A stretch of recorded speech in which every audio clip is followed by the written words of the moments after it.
আল্লাহ রাব্বুল আলামিনের বাণী, ফাইন্না মাআল উসরি ইউসরান, ইন্না মাআল উসরি ইউসরা।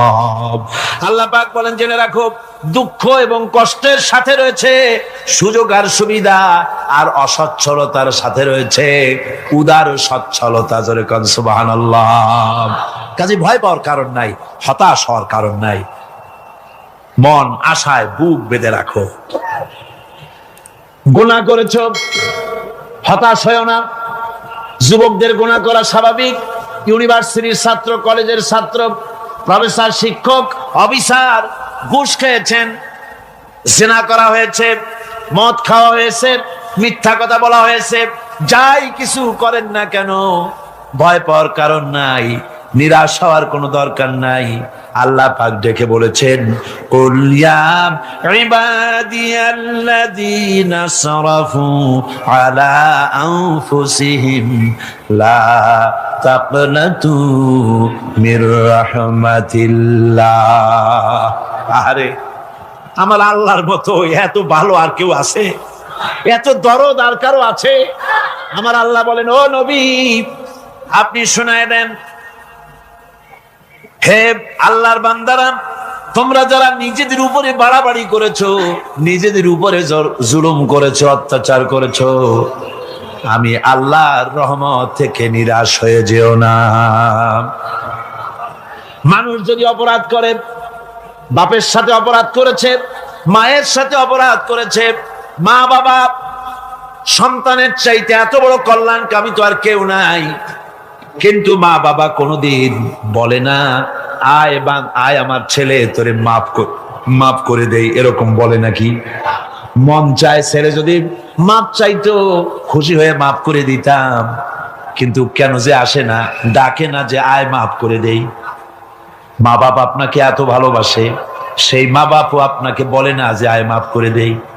আমার আল্লাহ হচ্ছেন এমন আল্লাহ, আল্লাহ রাব্বুল আলামিন ডাকেন, এ বান্দা, খুন করেছিস ফিরে আয়, জিনা করেছিস ফিরে আয়, হত্যা করেছিস ফিরে আয়, চুরি করেছিস ফিরে আয়, কুফরি করেছিস ফিরে আয়, সুদ খেয়েছিস, ঘুষ খেয়েছিস, মদ খেয়েছিস ফিরে আয়, এসে আমার দরবারে চোখের পানি ফেল, আমার দরবারে কাঁদাকাটি কর। ইন্নাল্লাহা ইয়াগফিরুয যুনুবা জামিআ ইন্নাহু হুয়াল গফুরুর রহিম। আমার দরবারে চোখের পানি ফেলে কাঁদ, আমি রব্বুল আলামিন জিন্দেগীর গুনাহ মাফ করে দেব। সুবহানাল্লাহ কোন, সুবহানাল্লাহ কোন। আমার কাছে কাঁদ, চোখের পানি ফেল।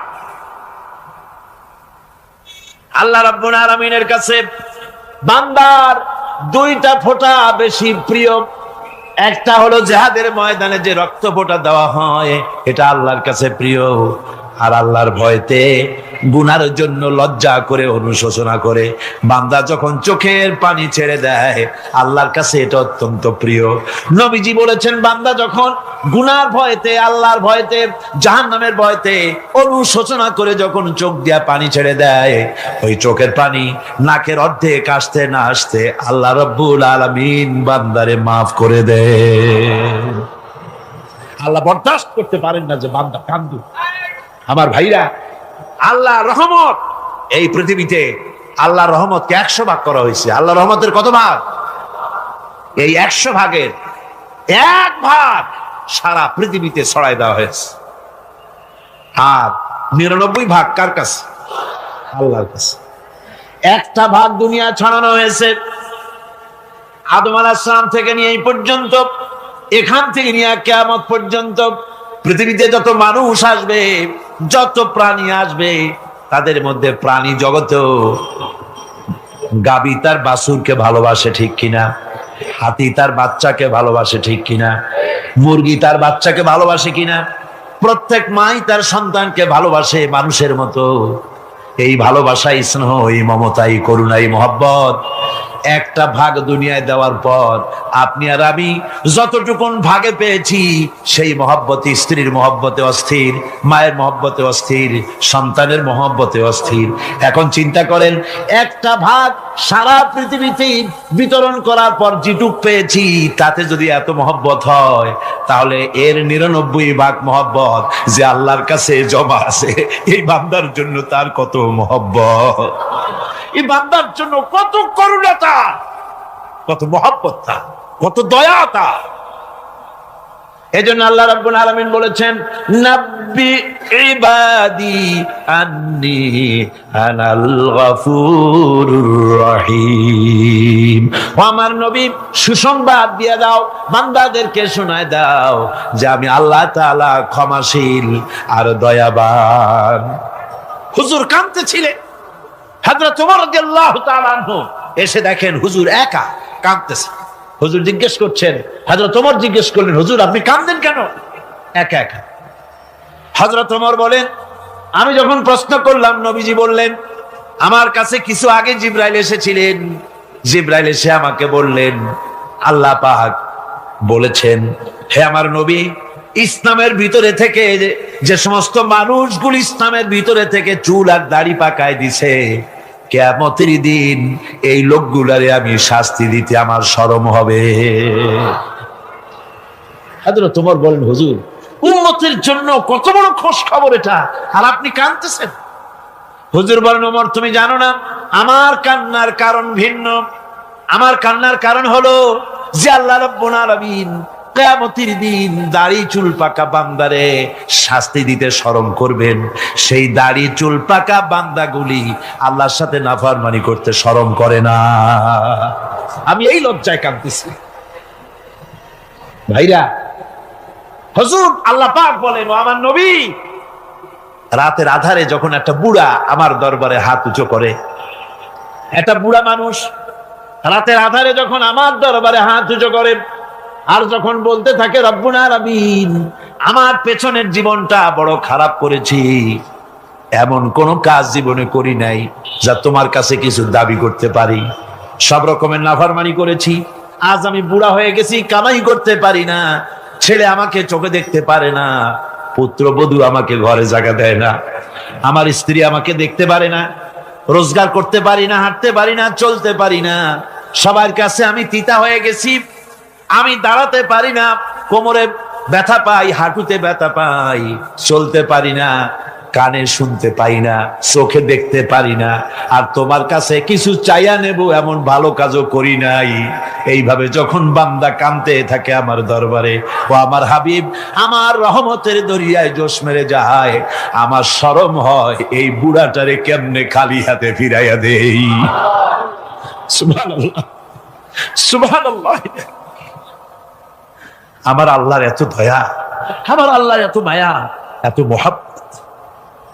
আমার আল্লাহ রাব্বুল আলামিন বলেন, ওয়াইযা সালাকা ইবাদি আন্নী ফাইন্নী করিব। আমার হাবিব, আমার বান্দা আমার ব্যাপারে প্রশ্ন করে, আমি বান্দার একদম নিকটে। কোরআন শরীফের ভিতরে যত জায়গায় রাসূলকে বলা হয়েছে সুয়ালের কথা, আপনাকে প্রশ্ন করা হয়, আল্লাহ তার জবাব কুল এই কথা বলে জবাব দিয়েছেন। যত জায়গায় সুয়াল এসেছে, যেমন কোরআনে কারীমের মধ্যে আল্লাহ পাক বলেন, ওয়ায়াসআলুনাকা আনিল মাহিদ, মেয়েদের হায়েজ সম্পর্কে জিজ্ঞাসা করা হয়, কুল হিয়া আযা, হে নবী আপনি বলুন। এভাবে করে কুল দিয়ে জবাব দেওয়া হচ্ছে।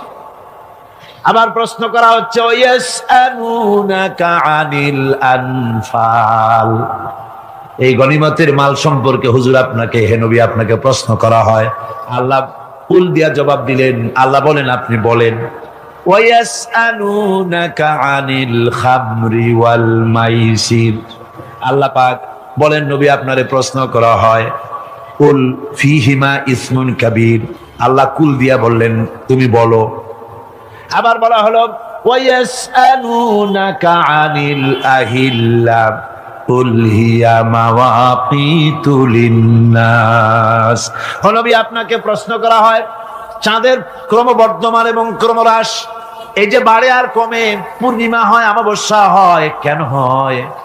আপনি বলুন, কুল, আপনি বলেন, এটা আমি অক্ত এবং সময়, বছর আর দিন গণনা করার জন্য পৃথিবীবাসীদের জন্য বিনা পয়সায় একটা ক্যালেন্ডার বানাইয়া আকাশে ঝুলাই রেখেছি।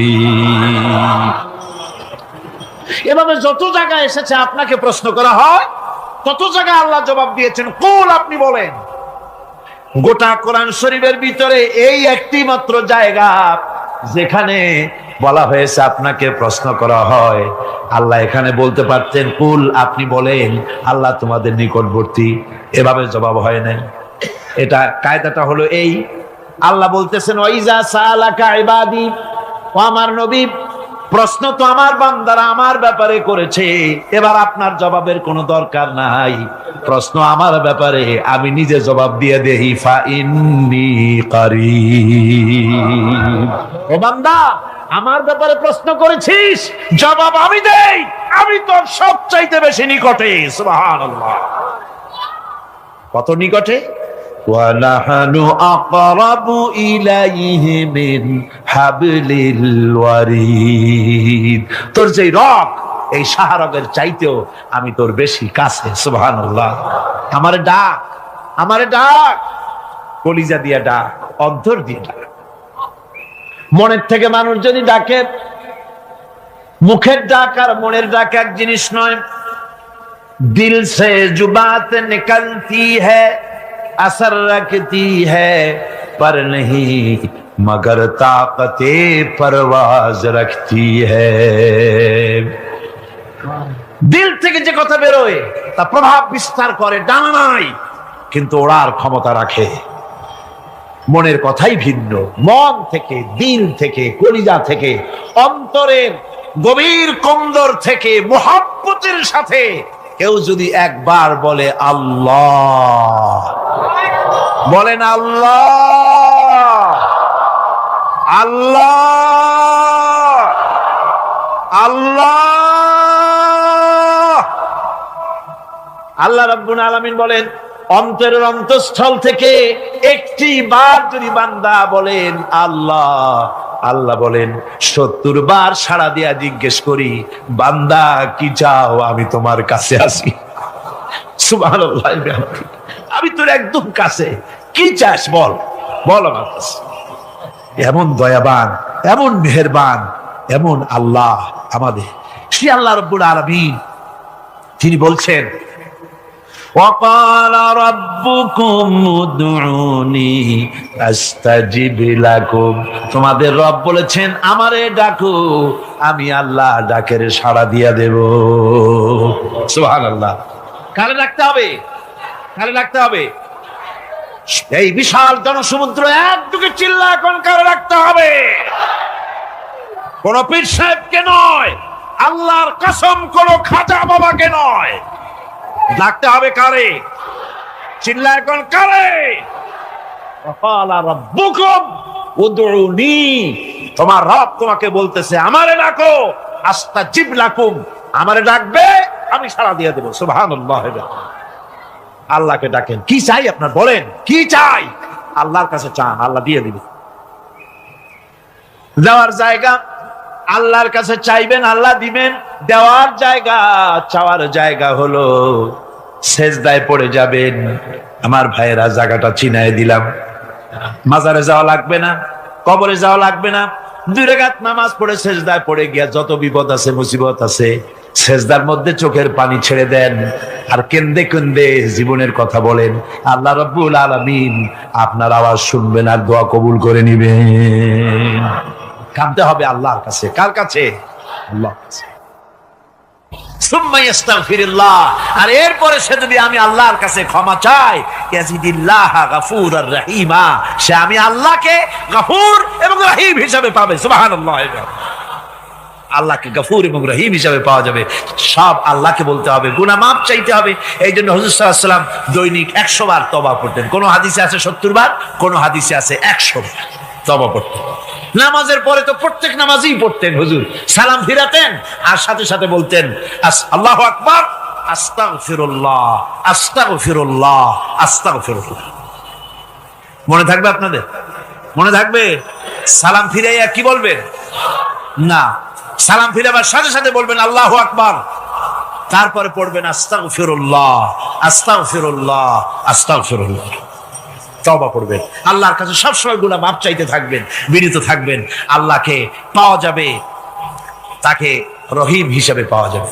সুতরাং ঈমান বিল্লাহ, আল্লাহর প্রতি ঈমান আনলে পরে চতুর্থ নম্বরের যে উপকারটা হবে সেটা হলো হতাশায় ভুগবে না, নিরাশায় ভুগবে না, আশায় বুক বেঁধে উঠবে, ঈমান মজবুত হবে, আল্লাহর কাছে মানুষ বিনয়ী হয়ে যাবে। এবার পঞ্চম নম্বরের উপকার আমি বলছিলাম, ঈমান বিল্লাহ, আল্লাহর প্রতি ঈমান আনলে পরে অসংখ্য উপকার হয়, অসংখ্য বৈশিষ্ট্য আছে। এর 6টা উপকারের কথা আমি বলবো। কয়টা? অসংখ্য উপকারের ভিতরে প্রধান 6টি উপকারের কথা বলবো। এর বললাম কয়টা? 4টে বলেছি। এবার বলো পঞ্চম উপকারের কথা। আল্লাহর প্রতি আপনি পূর্ব পশ্চিমে কতবার মুখ ঘোরালেন, এটাই কিন্তু আপনার আসল সৎ কাজ নয়। আসল সৎ কাজ হলো আল্লাহর প্রতি ঈমান আনা। এই ঈমানের ব্যাপারে 3টা দিন আমরা পার করে দিলাম, এখনো কথা শেষ হয় নাই। আল্লাহর প্রতি ঈমান আনলে পরে যে উপকারটা হবে পঞ্চম নম্বরে, সেটা হলো কঠোর এবং কঠিন বিপদের ভিতরে বান্দার ভিতরে অবিচলতা এবং ধৈর্যের সৃষ্টি হয়ে যাবে। আলহামদুলিল্লাহ। কঠিন বিপদ মুসিবত আসলে পরে সে অবিচল থাকবে। সারা দুনিয়ার বিপদ আপদ, শত্রুতা, দুঃখ, কষ্ট, মুসিবত, জুলুম, নির্যাতন সবকিছু পাহাড়ের মতো উঁচু হয়ে তাকে ঘিরে ফেলবে, কিন্তু তাকে এক চুলও নাড়াতে পারবে না। আলহামদুলিল্লাহ। সারা পৃথিবী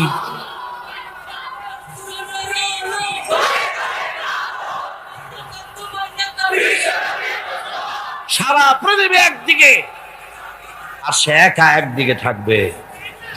বিরোধিতা তো হবেই, বিপদ তো আসবেই।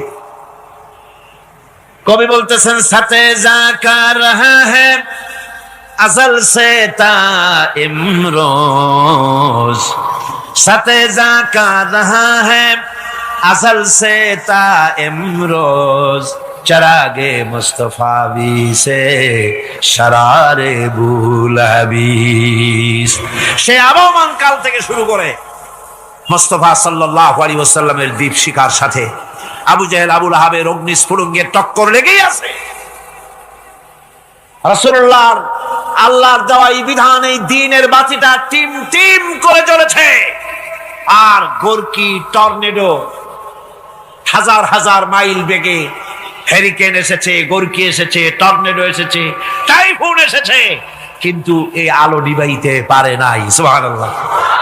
এই আলো নিভাতে পারে নাই। এই শত্রুতা চিরকালের, নিভাতে পারবে না। কারণ হচ্ছে আল্লাহ রাব্বুল আলামিন বলেছেন, ইউরিদুনা লিইউতফিউ নূরাল্লাহি বিআফওয়াহিহিম ওয়াল্লাহু মুতিম্মু নূরিহি ওয়ালাউ কারিহাল কাফিরুন। ওরা চায় মুখের ফু দিয়ে আমার আলোকে নিভিয়ে দেবে, কিন্তু আমি আমার আলোকে পূর্ণতা দান করব, তাতে কাফের বেঈমানদের কলজায় যত জ্বালা যন্ত্রণা হোক আমার দ্বীন কেউ মিটাই দিতে পারবে না। কোন সুবহানাল্লাহ।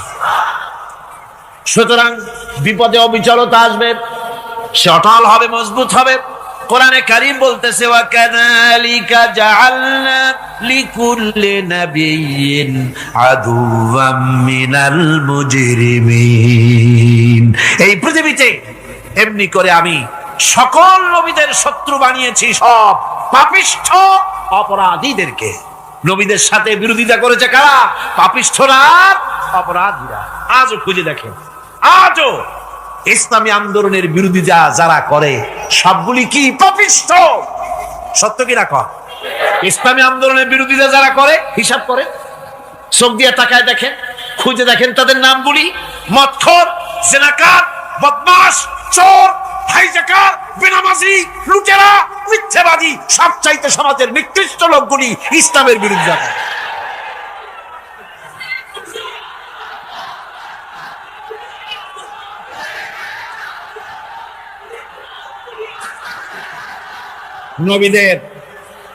নবীদের শত্রু আল্লাহ বলেন সব যুগে নবীদের সাথে শত্রুতা করেছে পাপিষ্ঠরা। আল্লাহর কথা, কার কথা? সকল যুগে নবীদের সাথে শত্রুতা করেছে পাপিষ্ঠরা, নিকৃষ্ট ধরনের অপরাধীরা। সুতরাং নবী রাসূলদের অবস্থা যখন এই, তখন দ্বীনের দাওয়াত যারাই দেবে তাদের কিসমত এরকম হবেই। এই বাধার মোকাবেলা তাদেরও করতে হবে। এই যে বাধাটা আসে, এই যে মারে, অপরাধ কি? এই যে তারা চোর বা ডাকাত, যাদের মারা হয়। আল্লাহ রাব্বুল আলামিন বলেন অপরাধ হলো ওয়ামা নাকামু মিনহুম ইল্লা আইয়ুমিনু বিল্লাহিল আজিজিল হামিদ। অপরাধ হচ্ছে ঈমানদার লোকদের উপরে নির্যাতন চালিয়েছে, অন্য কোনো কারণে নয়। কারণ একটাই, তারা আল্লাহর জমিনে আল্লাহর দ্বীন প্রতিষ্ঠা করতে চেয়েছে, আর কোন অপরাধ না। জমিন আল্লাহর, জমিন কার? এই বিশাল জনসমুদ্র গর্জে উঠুন একযোগে, বলুন জমিন কার? আইন চলবে কার? এখানেই সংঘর্ষ বেঁধেছে আবহমান কাল ধরে। মানুষ অত্যাচারিত হয়েছে, সাহাবায়ে কেরাম অত্যাচারিত হয়েছেন। বুখারী শরীফের হাদিসে এসেছে রাসূল করিম সাল্লাল্লাহু আলাইহি ওয়াসাল্লামের কাছে হযরতে খাব্বাব গিয়ে উপস্থিত হয়েছিলেন। হযরতে খাব্বাব বলেন, হাদিসটা এভাবে লেখা হয়েছে বুখারীতে, ওয়ান খাব্বাব বিন আরিদ রাদিয়াল্লাহু তাআলা আনহু قال شكونا إلى رسول الله صلى الله عليه وسلم وهو متوسد بردة له في ظل الكعبة।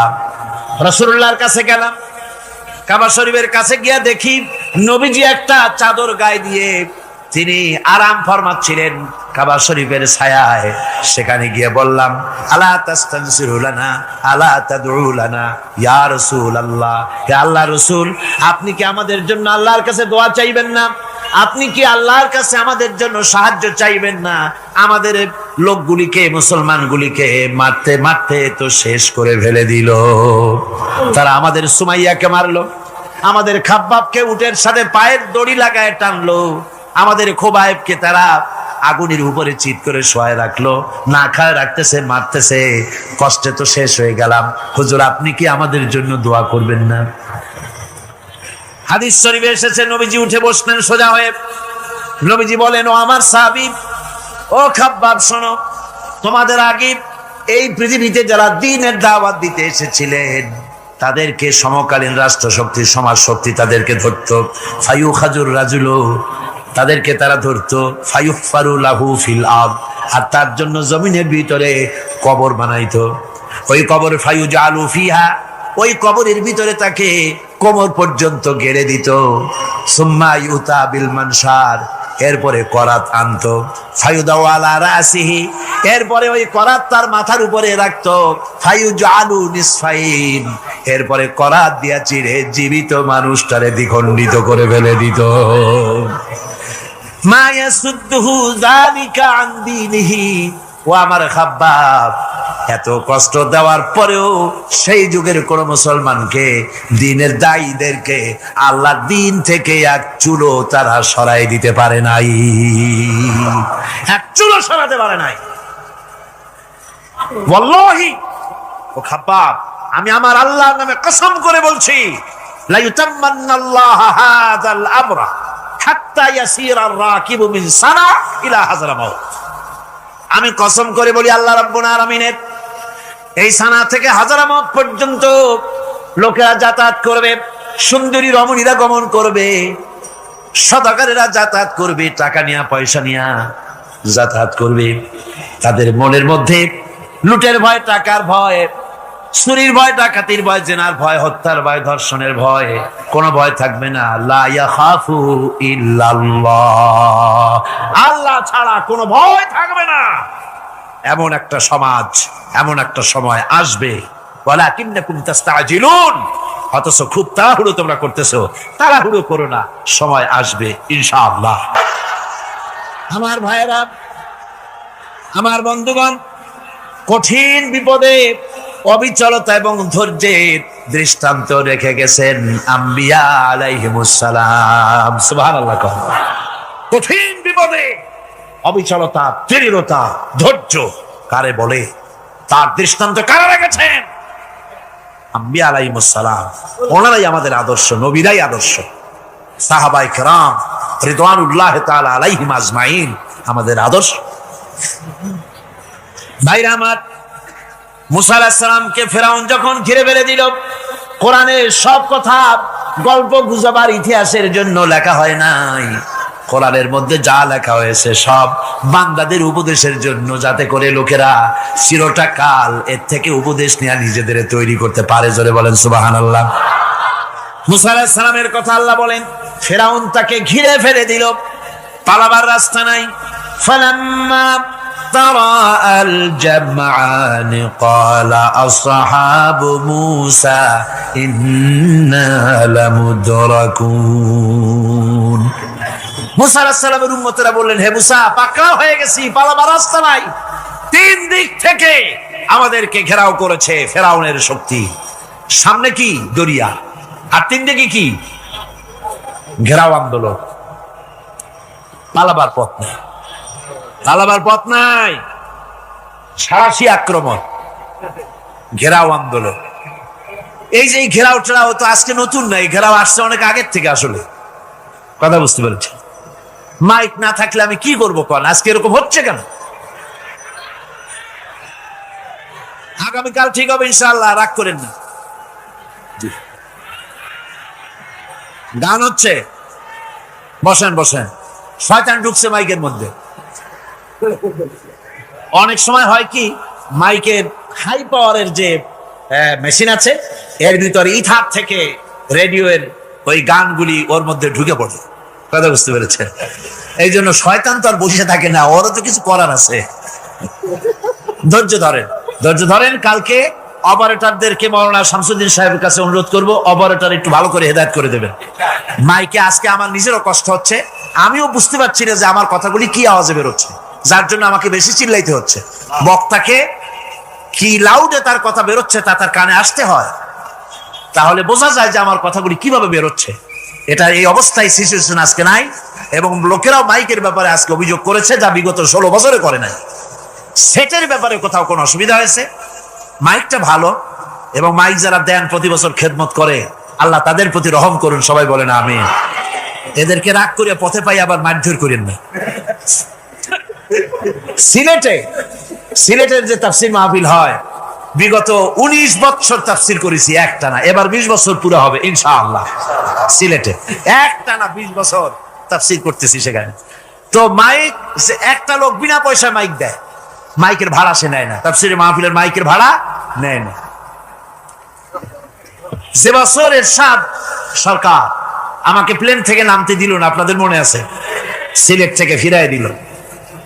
এই খবরটা মাইকম্যান যখন শুনেছে যে আমাকে নামতে দেয় নাই, ফিরাই দেওয়া হয়েছে, সাথে সাথে স্ট্রোক করেছে, হার্ট ফেল করে দুনিয়া থেকে বিদায় হয়ে গেছে। সিলেটে তাফসির হতে পারবে না, এই কথা সে বরদাস্ত করতে পারে না।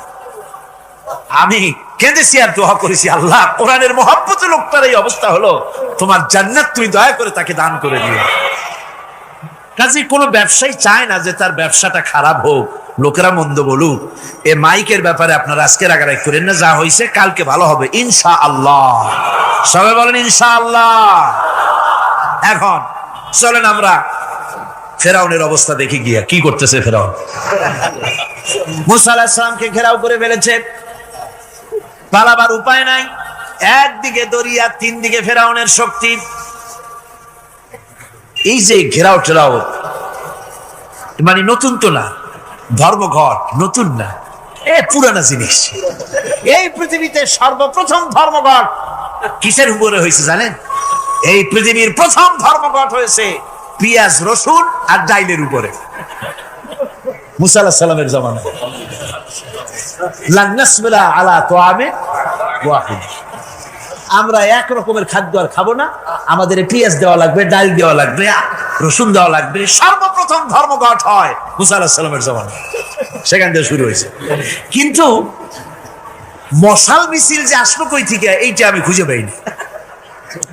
পরে প্রত্যেকটা জিনিসের তো ইতিহাস আছে, আমি খুঁজতে খুঁজতে পেলাম। আমি জানি না এর ইতিহাস মূলে কোথায়, কিন্তু আমি যদ্দূর খুঁজে পাইছি সেটা হলো মশাল মিছিলের আবিষ্কার হয়েছে লঙ্কায় রাবণের সময়। হনুমানের লেজে আগুন দিয়া তারপরে লঙ্কা কাণ্ড ঘষালো, নামই আছে লঙ্কা কাণ্ড। হনুমানেরা লেজে আগুন দিয়ে রাবণ যে লঙ্কায় মশাল মিছিল করেছিল হনুমানদের দিয়া, ওই হনুমানের ওই সিস্টেমটা এখনো আমাদের দেশে চালু আছে। এইটা আসলে কোন ভদ্রলোকের এই মিছিল হওয়া উচিত না। আগুন নিয়ে কিসের মিছিল? আগুন হলো জাহান্নামের প্রতীক। আগুন কিসের প্রতীক? জাহান্নামের প্রতীক। যদিও আমাদের উপকারে লাগে, কাজে লাগে। সুতরাং আমরা যা করব প্রত্যেকটা জিনিসের পেছনে সুন্নতে নববীর কোনো না কিছু থাকতে হবে। কথা বুঝতে পেরেছেন? 3 দিক থেকে ঘেরাও হয়ে গেছে, পালাবার কোনো রাস্তা। হযরতে মুসা আলাইহিস সালামের কাছে উম্মতেরা বললেন, পালাবার তো কোনো পথ নাই, এখন উপায়টা কি? আমাদের তো আর উপায় নাই। মুসা আলাইহিস সালাম দেখেন বিপদে পড়ে গেছেন, কিন্তু ধৈর্য হারান নাই, ভয় পান নাই। ভয় পাইছিলেন? ভয় পেয়েছেন? প্রশ্নই ওঠে না। মুসা আলাইহিস সালাম আল্লাহ পাক যাদেরকে বলেছেন উলুল আযম রাসূল, যাদের বলেছেন তার মধ্যে হযরত মুসা একজন উলুল আযম পয়গম্বর। চারটিখানি কথা না, আল্লাহ কথা বলছেন তার সাথে, কালিমুল্লাহ তিনি। সুবহানাল্লাহ। মুসা আলাইহিস সালাম শোনালেন, কাল্লা ইন্না মাইয়া রাব্বি সায়াহদিন। কখনো নয়, আমার উম্মতেরা ভয় পেও না, আমার রব অবশ্যই আমাকে পথ দেখাবে। সুবহানাল্লাহ। 3 দিক থেকে শত্রু, একদিকে দরিয়া, পালাবার কোন রাস্তা নাই। সেখানে দৃঢ়তার সাথে তিনি বলছেন, অবশ্যই আমার আল্লাহ আমারে পথ দেখাবে।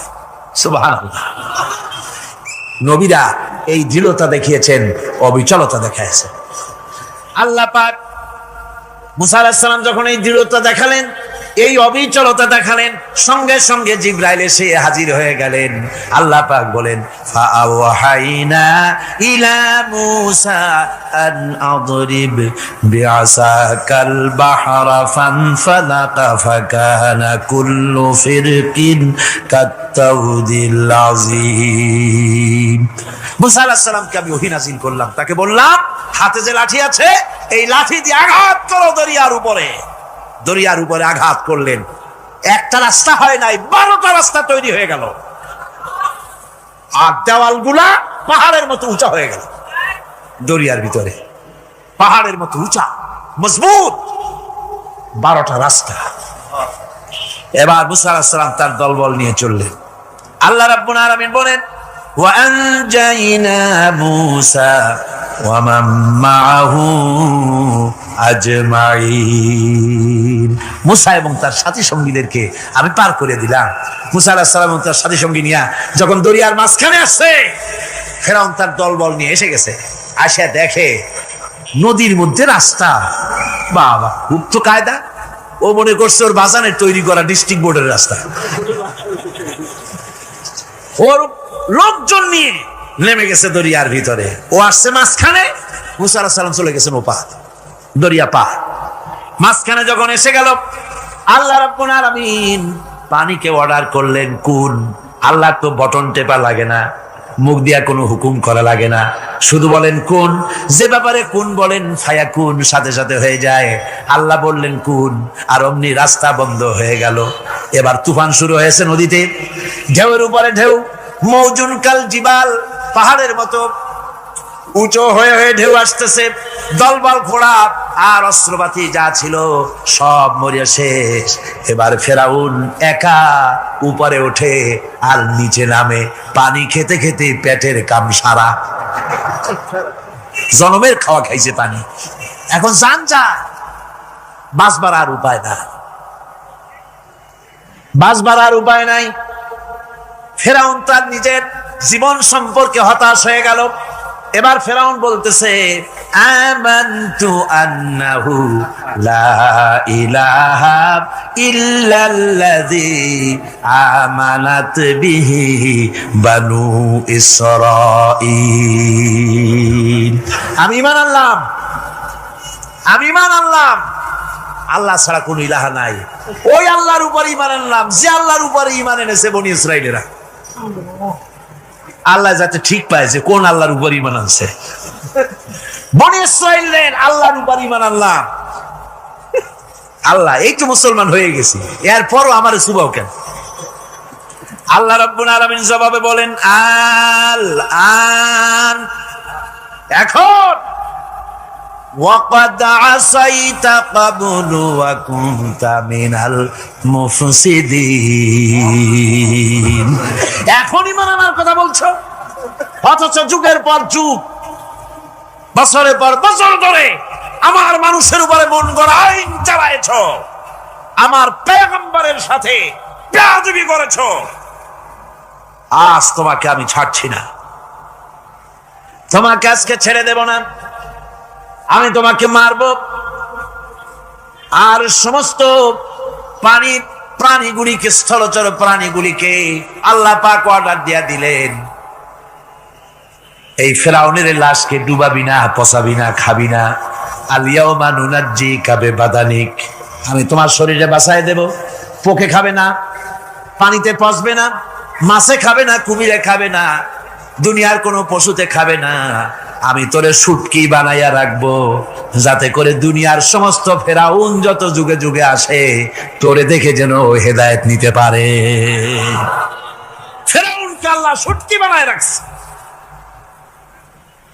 আমি ফেরাউনদের লাশ দেখেছি ব্রিটিশ মিউজিয়ামে। ফেরাউন তো একটা না, অনেকগুলা। আসলটারে অবশ্য দেখিনি। ব্রিটিশ মিউজিয়ামে ওই ফেরাউন গুলার লাশ যখন অসুবিধা হয়, মমিগুলি, তখন ইংল্যান্ডে নিয়ে যায় চিকিৎসা করাবার জন্য। চোখ টোক আছে গর্তের ভিতরে, তারপরে চামড়া টামড়া হাড়ের সাথে মিশানো, ওইভাবে চেহারা দেখলে মনে হয় যে সত্যি ফেরাউনি গুলা। আর ব্রিটিশের কাম মিশর থেকে নামছে এমন কোন জিনিস নাই। আমি সেখানে এক বক্তৃতা বলছিলাম, আপনারা এদের এখন সভ্য, এদের এখন ভদ্র, এরা হলো ইন্টারন্যাশনাল চোর। ওরা সারা দুনিয়া চুরি করেছে। লন্ডনে বক্তৃতা করেছি, সারাটা দুনিয়া চুরি করছে, আমাদের দেশকে শোষণ করেছে। এই বিশাল ভূভাগকে শোষণ করে ইংল্যান্ডের দ্বীপটাকে তারা সাজাইছে।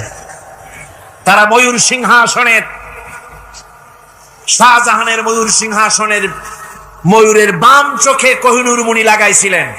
শাহজাহান ময়ূরের ডান চোখে কোহিনূর মণি লাগায় নাই। কোহিনূর মণির অনেক দাম, আমি দেখে এসেছি মণি। এখন সেটা কুইন এলিজাবেথের মুকুটে শোভা পাচ্ছে।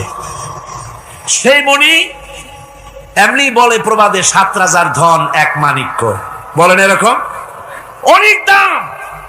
শাহজাহান দেখালেন, আমি মুসলমান, আমার কাছে এটার দাম নাই, এই জন্য ময়ূরের ডান চোখে লাগালাম না, বাম চোখে লাগাই দিলাম। এইটারে চুরি করছে। তারপরে মিশর থেকে, মিশরের মমি চুরি করেছে, জুতা চুরি করছে, ছাতি চুরি করছে, পিসা চুরি করেছে। আমি বললাম এগুলা কি ভদ্রলোক নাকি? এরা জুতা চোর, পিসা চোর, লাঠি চোর, সব চুরি করছে। যাই দেখেন ব্রিটিশ মিউজিয়ামের মধ্যে সব দুনিয়ার চুরি করা জিনিস নিয়ে তারা মানুষকে দেখাইয়া পয়সা অর্জন করছে। টিপু সুলতানের তরবারিটা পর্যন্ত চুরি করেছে। আজ পর্যন্ত ব্রিটিশ মিউজিয়ামে টিপু সুলতানের তরবারিটা আছে, আমি তরবারিটা দেখে এসেছি। আমার বন্ধুগণ, বলতেছিলাম যে পৃথিবীতে আল্লাহ রাব্বুল আলামিন নবীরা তাদের চরিত্র দিয়ে বিপদের মোকাবেলা করে, দুনিয়ার সামনে কঠিন বিপদের মোকাবেলা করে অবিচলতা, দৃঢ়তা দেখায় গেছেন যে কেমন করে এই পৃথিবীতে বিপদের সামনে মোকাবেলা করতে হয়। ধৈর্য ধরতে হবে। বিপদ আসবে পাহাড় সমান হয়ে, আপনাকে ধৈর্য ধারণ করতে হবে সেভাবে বুক বেঁধে। যেহেতু এটা যদি বিশ্বাস হয় যে আমার কিসমতে যা আছে তার থেকে বেশি কিছু হবে না, তাহলেই আপনার ধৈর্য আসবে, ভয় পাবেন না। কথা ঠিক কিনা কন? এবারে হযরত হুদ আলাইহিস সালাম সম্পর্কে আল্লাহ রাব্বুল আলামিন বলেন হযরতে হুদকে যখন ষড়যন্ত্র হলো কাফির বেঈমানেরা তাকে মেরে ফেলার জন্য যখন সরকারি ষড়যন্ত্রে লিপ্ত হয়ে গেল, হযরতে হুদ সমাজের এই চ্যালেঞ্জের মোকাবেলা করলেন।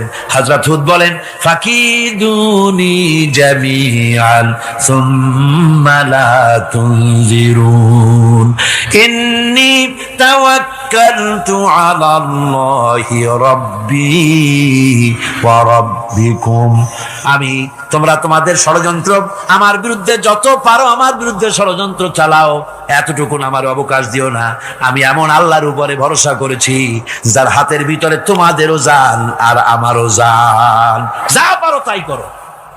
সরকার সমস্ত শক্তি একত্রিত হয়ে আমার মোকাবেলা করো। একদিকে হুদ আলাইহিস সালাম, আর একদিকে গোটা জাতি। হযরত হুদ ভয় পায় নাই। সুবহানাল্লাহ। কোন ঈমান বিল্লাহ মানুষের কলিজাকে এভাবে শক্ত করে দেয়। কোন আলহামদুলিল্লাহ। এবারে এই বিপদের, কঠিন বিপদের মোকাবেলা করে আমার রাসূল যে প্রমাণ দিয়া গেলেন, আমার রাসূল যে কঠিন বিপদের মোকাবেলা করলেন, ভাইরা আমার, হিজরতের রাতে সওর পাহাড়ের ভিতরে যখন তিনি আশ্রয় নিলেন, হযরতে আবু বকরের সাথে ছিলেন। হযরতে আবু বকর রাদিয়াল্লাহু তাআলা আনহু বলেন, হুজুর আপনি দাঁড়ান, এটা তো পাহাড়িয়া গুহা, গুহার ভিতরে সাপ থাকতে পারে, বিচ্ছু থাকতে পারে, আমি আগে ঢুকি, বিপদ যদি হয় আমার উপর থেকে হয়ে যাক। গুহার ভিতরে নেমে গুহা সাফ করলেন। এরপরে হুজুরকে ডাকলেন, হুজুর তাশরীফ নিলেন গুহার ভিতরে। এরপরে হুজুর বললেন, আবু বকর, পাহাড়ে হেঁটে হেঁটে 2-3টা পাহাড় পাড়ি দিয়া যাওয়া লাগে সূর পাহাড়ে।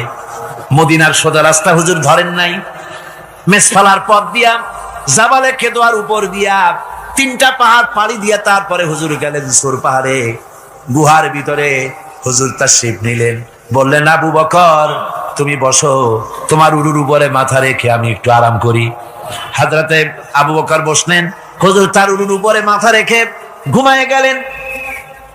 আর এরপরে কাফির বেঈমানেরা তালাশ করতে করতে কাফেরেরা এসে গেল পায়ের চিহ্ন দেখে দেখে গর্তের কাছে।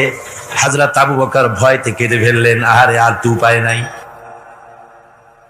এবার তো ধরা পড়ে গেছি, এবার নবীজিকে মেরে ফেলে দেবে। নবীর মহব্বতে, নিজের মহব্বতে নয়, নবীর মহব্বতে কাঁদতেছিলেন। হুজুর বলেন, হুজুরের ঘুম ভেঙে গেল। বলো, আবু বকর কাঁদো কেন? ছেলের কথা, মেয়ের কথা, বিবির কথা, বাড়ির কথা মনে পড়লো নাকি? হযরত আবু বকর বলেন, ইয়া রাসূলুল্লাহ, আল্লাহর কসম করে বলি, যেদিন ঈমান এনেছি এই কলিজার ভিতরে মা বাপ, স্ত্রী, পুত্র, পরিজন, এমনকি আমার নিজের জীবনের চাইতে আপনারে বেশি ভালোবাসি। তা কান্দো কেন? কান্দো কেন? হযরত আবু বকর বলেন, হুজুর ধরা পড়ে গেছি, কাফেররা এসে গেছে, গর্তের কাছে তাকালি আমাদের দেখতে পাবে, আমরা তো মাইনরিটি, ওরা তো মেজরিটি, আমরা তো ধরি মারি ফেলাই দেবে, আপনাকে মেরে ফেলে দেবে, এই জন্য কাঁদি।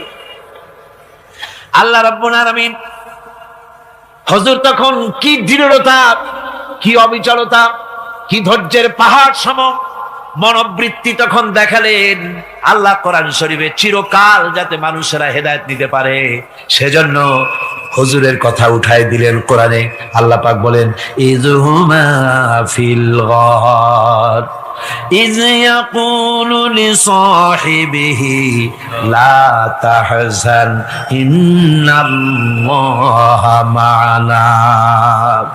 ও বন্ধু, ভয় পেও না, আল্লাহ আমাদের সাথে আছেন। সুবহানাল্লাহ। আল্লাহ আমাদের সাথে আছেন। আমরা মাইনরিটি নই, আমরাই মেজরিটি।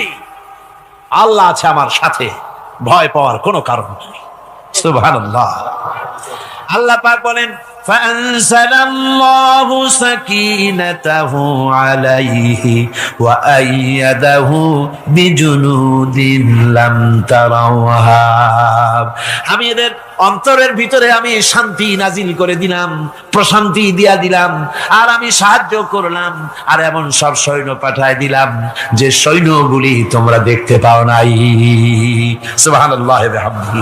ভাইরা আমার, রাসূল করিম সাল্লাল্লাহু আলাইহি সাল্লাম এই বিপদের মাঝে, চরম বিপদের মাঝে অবিচলতা, দৃঢ়তা, কঠিন আত্মনির্ভরতা দেখিয়েছেন। এগুলি হলো ঈমানের পঞ্চম নম্বরের উপকারিতা, আল্লাহর প্রতি ঈমান আনলে এভাবে পাহাড় সম ঈমান মজবুত হয়ে যায়। জেলের পরোয়া করি না, ফাঁসির পরোয়া করি না, শহীদ হওয়ার পরোয়া করি না, মেরে ফেলে দেবে, উড়ায় দেবে, হত্যা করবে, পরোয়া করি না। পরোয়া করি কেবলমাত্র কাকে? জোরে বলেন কারে? এইরকম মুসলমান হাজার হাজার লাখ লাখ দরকার নাই, 313 জন যথেষ্ট। কয়জন যথেষ্ট? 313 জন যথেষ্ট।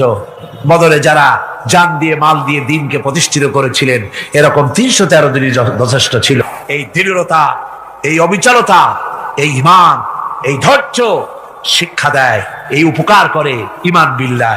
আল্লাহর প্রতি ঈমান আনলে এভাবে পাহাড়ের মতো শক্ত হয়ে যায় কলিজা। কোন আলহামদুলিল্লাহ।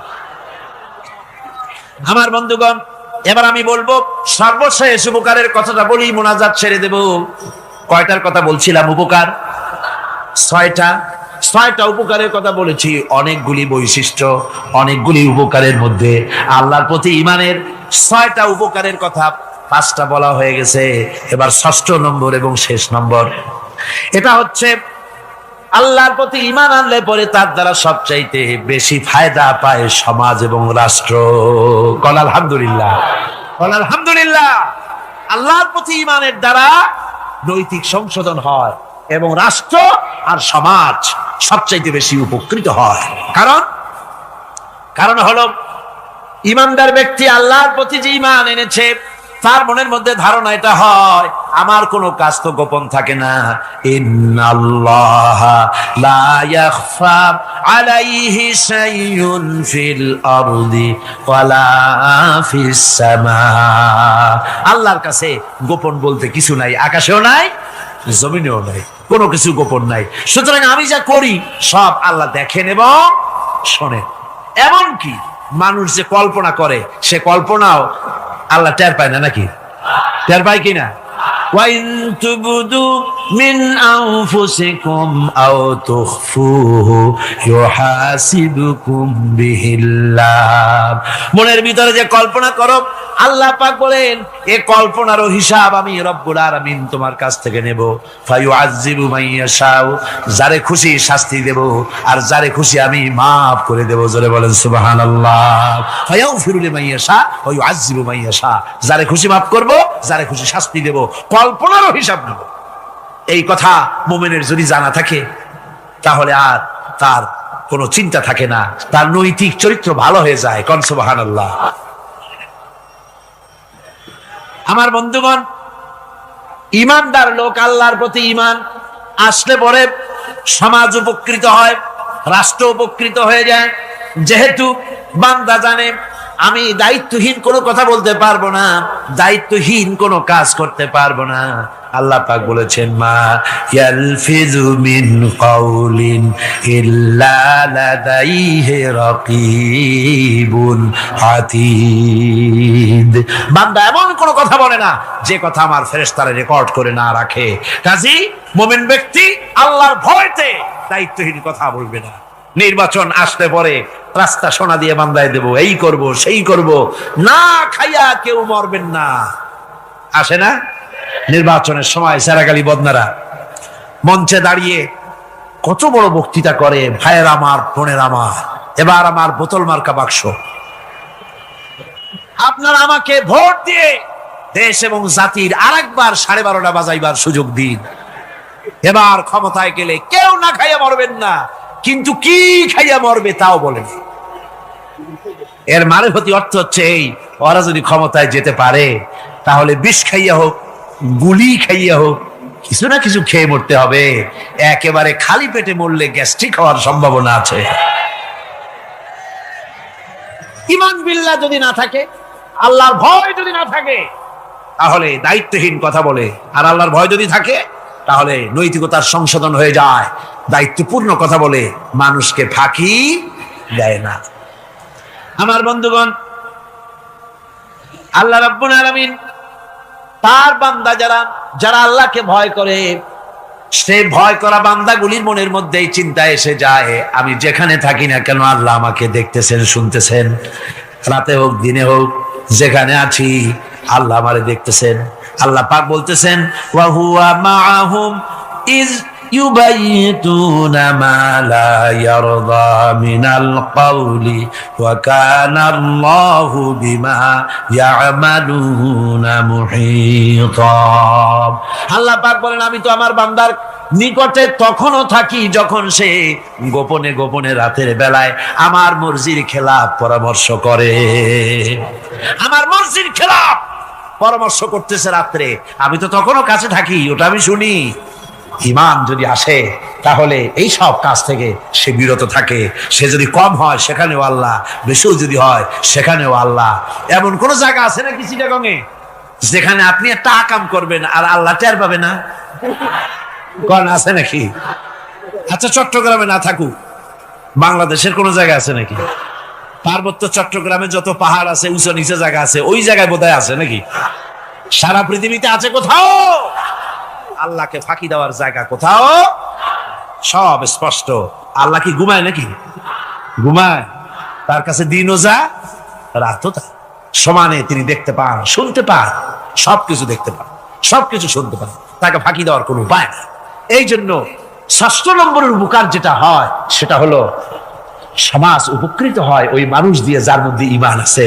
হযরত ওমর রাদিয়াল্লাহু তাআলা আনহু রাতের আধারে শেষ রাত্রে ঘুরতেছিলেন, দেখেন এক বাড়িতে কথা হচ্ছে, কথাবার্তার আওয়াজ পাওয়া যায়। মনে করলেন কোন অসুখ বিসুখ নাকি।